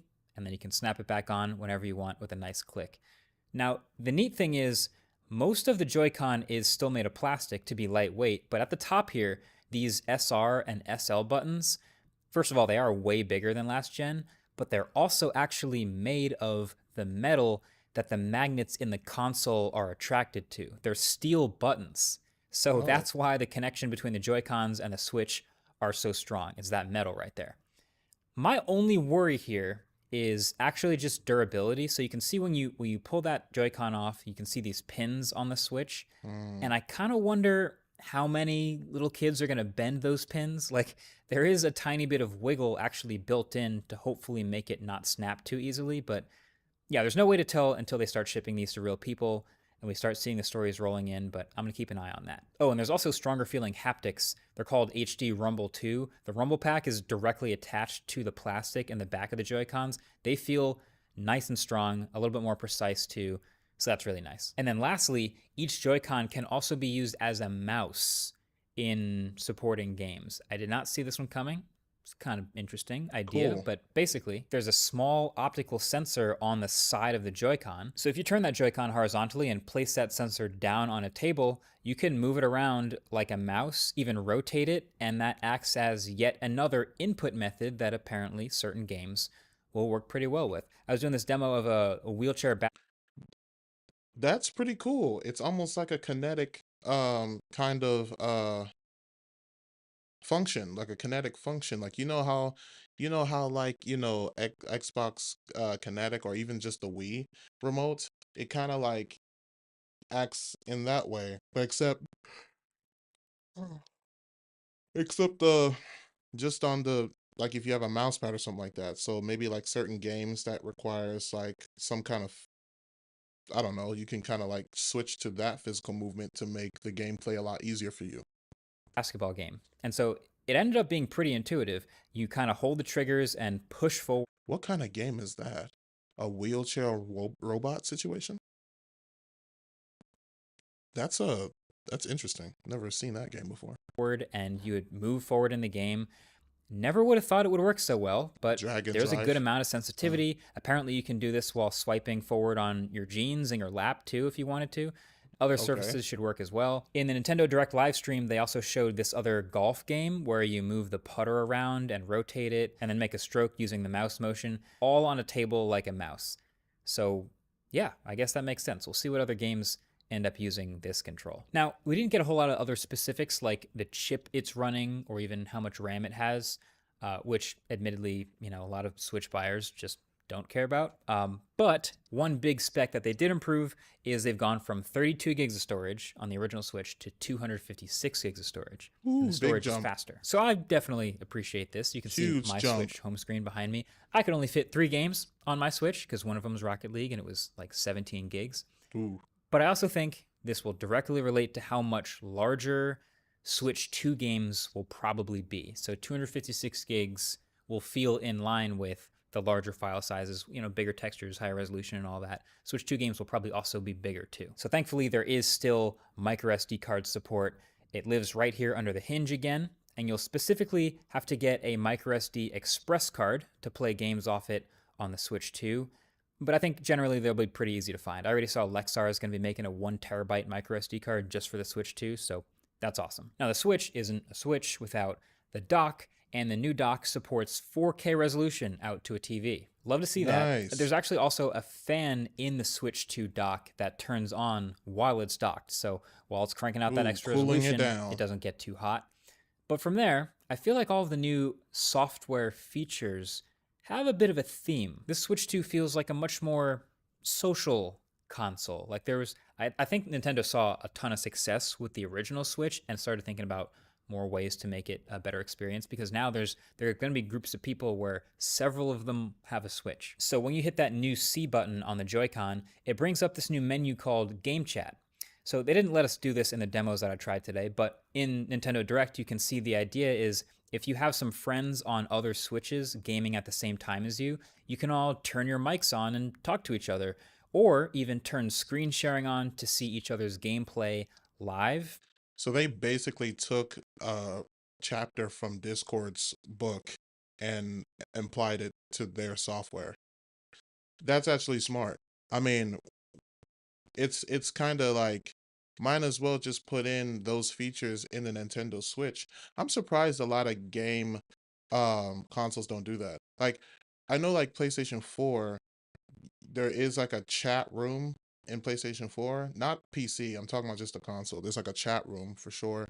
And obviously, I think there's you can talk to some people on the mic, but never nothing like this. So kudos to Nintendo for taking a Discord function and just making it their own thing. So which is cool. I know a lot of people do FaceTime while gaming and kind of want to combine the whole experience. So I personally probably wouldn't do this, but I totally get it. And it's funny, it was actually refreshing seeing this in Nintendo's official footage. You can see the gameplay from other people as you're watching it is it's kind of laggy and it's kind of low resolution, but it's totally fine. Like this makes me believe more that what we're seeing here is exactly how it'll look. Like Nintendo didn't want to make any fake promises like, "Oh, it'll be 1080p when you watch other people game." But hey, at least you'll have an idea of what's going on their screen, so that's cool. But not only that, if you get this optional accessory here, which is called the Switch 2 camera, this little thing plugs into that top port on the Switch when you're docked, or I think you can even plug it straight into the dock itself. And when you point it at yourself, it can automatically cut you out from the background and put your face next to your gameplay. So it literally feels like a gaming version of a Zoom call or something. Like everyone can see their friends' faces and their friends' reactions to the games in real time. And some games will even integrate that feed a little more, like putting your face over where an avatar would normally be. It's like video chatting while playing a game. It's that's actually pretty cool. That's really cool. Obviously, it's not perfect. Like, as time progresses and maybe I don't know if Nintendo Switch has software updates, I don't know. But obviously like when the Nintendo Switch 2 Lite and all the other like one half version of itself comes out, then it'll probably improve on that or maybe like they'll roll out a camera 2 or something like that. But I I get the vision for sure. not going to be the highest fidelity thing ever, but it'll be a sort of extra layer on top and makes it feel more social. So game chat is cool when you're in multiple different places, but there's also going to be situations where multiple people are all gaming in the same physical place with switches. And so they built a feature just for that, which is being able to share a game with other people who don't have it yet, up to 3 other people. So one Switch 2 is the host, and then up to 3 other Switches, they don't have to have the game installed at all. It's just one guy goes, "All right, guys, I'll have this game. We're all going to play it in the same room." And every one of you Oh, now temporarily has this game, and you can play your own perspective of the multiplayer or whatever without having to buy or install the whole thing at that moment. I'm not sure that's exactly cool. how long it'll take to set up or like exactly which games will support it, but a Switch 2 can host, and The Switch 2, the Switch 2 or like just Nintendo in general, they're uh like very intuitive when it comes to the game sharing experience and making it as very social as possible because imagine like you like you're with your friends, they all have switches, right? But like you're at some some kind of function where you have to wait in line for a long time or even at the airport or something like that and you're bored out of your mind and you're like, hey, you want to play a game, let's play cards, let's play this, and you can just share across your friends even though it's just up to 3 switches. But um that's actually pretty cool. I like how they implemented that. I don't know why it's just up to 3 switches. Maybe it's a connection thing, but hopefully in the future that they can join infinitely more switches at the same time. up to 3 other Switches can join. It's called Game Share. I like it a lot. And then actually, speaking of games, there's basically going to be 3 types of games for the Switch 2. There will be native Switch 2 games. And those are the ones that are the most optimized and should look the best with the best graphics, potentially taking the most advantage of the extra features and game chat and mouse controls. Then there will be Switch 1 games, some of which will be compatible with the Switch 2, just might not look as good. And then there will be Switch 1 games that get kind of remastered or updated for the Switch 2. So, like a Switch 2 version of the game. So, hopefully, you don't have to pay a full price for a whole new game. You'll pay a smaller amount for an updated version of the game for the Switch 2. But I think that pretty conveniently brings us to the big asterisk hovering over all of this, which is The pricing, pricing. See, the yeah. Switch 2 is going to start off at $449 in the US. Now, I've seen mixed reactions to that price. Obviously, I ain't gonna lie. For like $500 449, so 450 for a Switch 2. My thing is, it's like not to like say that the Switch 2 doesn't have all types of awesome tech inside of it, but it's like if I were to pick a game console for 450 bucks and you're getting your money's worth all through and through, that goes from the RAM, the storage, and just how much games you can get on it. I would much rather buy like an Xbox One series or a PS5 for that price versus a Switch 2. Because the Switch 2 to me seems like a 250, but then at the same time though, all the moving parts and the hardware to build this, I guess you can call it the console, handheld portable console, was probably expensive to make. So that's ultimately why the price is like that, I'm assuming. So, but it's like, oof, I don't know. And then on top of that, the games that the games that are native to Switch 2, those prices are even higher. Like I saw on Twitter or X, I saw the game prices for like Mario Kart for Switch 2 was like 80 bucks or something like that. 80 or 90 bucks or something like that. Like Xbox and PlayStation games haven't even reached those prices yet, Like they're like around like 70 something dollars of 60, 70 something, 80 bucks, 70 something dollars somewhere there. But like 80 to 90 on a Switch 2. If GTA 6 were to come out whenever that comes out, and let's say GTA 6 is available on Nintendo Switch, which I highly doubt, but let's say it does, that that in itself will cost a pretty penny. So, See, the Switch 1 was amazing. It was 300 bucks, but that was almost 10 years ago. So now, new specs and updates and inflation and tariffs and all of that, to me, actually makes 449 feel like a pretty reasonable price. The Switch 2 camera accessory is 50 bucks. Feels about right. There's also a new Switch 2 Pro controller with new back buttons, plus a headphone jack, and of course the added C button. That'll be around $80. But then the game pricing is where they start to lose people a little bit. It's mhm. reported that Switch 2 games are going to be around 80 bucks just for a digital download Switch 2 game. 90 bucks if you want the physical version. That definitely feels really high. There are so many great PC and console games and even Switch 1 games in the store in like the $50 to $60 range right now.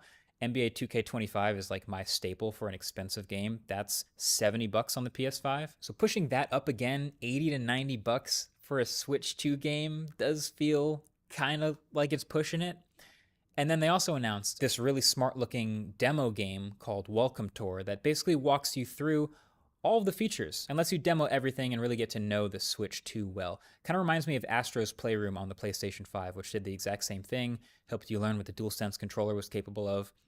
And that was free. That actually came pre-installed on the PS5 at launch. Mm. And Nintendo has even done Wii Sports in the past, which was a free demo game that came on the Nintendo Wii and low-key turned out to be one of the greatest games of all time. The Nintendo Switch 2 demo game, though, is paid. It's not included for free. It's going to be like 10 or 20 bucks or something like that in the store. But even just having it paid at all to me seems like a huge miss. That's going to be so many people that are not going to experience it, that are not going to be able to fully walk through it and understand and get to know their. And like, here's the thing, 10, 20 bucks may not be much to some people. Like some people it's like, it's just 10, 20 bucks. Like it's no big deal. But if you're trying, this is, so from what I understand, this is like a playable manual of the Switch, right? So you can kind of get to know the the console, by just actually physically playing around, like going around the 3D Switch controller and seeing what does what and whatever. Like, I just feel like if it's like a playable manual, then it's like, why pay for it? You know what I'm saying? Like, I mean, I don't know. 10, 20 bucks is kind of crazy. Not gonna Switch lie. 2 because no one's going to go buy that demo game. I don't know what they were thinking there. Other than that, though, the Switch 2 seems pretty sweet. Not gonna lie, I really like it. There's a reason the original Switch was one of the best selling consoles of all time. It was well Mm. priced, great form factor, very versatile. For me, the perfect airplane game console. And I can't believe this Switch 1 came out in 2017. That's almost 10 years ago, bro. Like that was 8 years ago actually. Like when I heard about the Switch 2 announcement, I was thinking to myself like Switch 2, like the Switch 1 is still a thing. Like it just felt like it was so fast. Like 10 years? 10 years is really fast. Like it's going by very fast. Like if you think about it, the PS5 came out in like what? 2019, 2020? Somewhere there? It's already been half a decade since the PS5 dropped.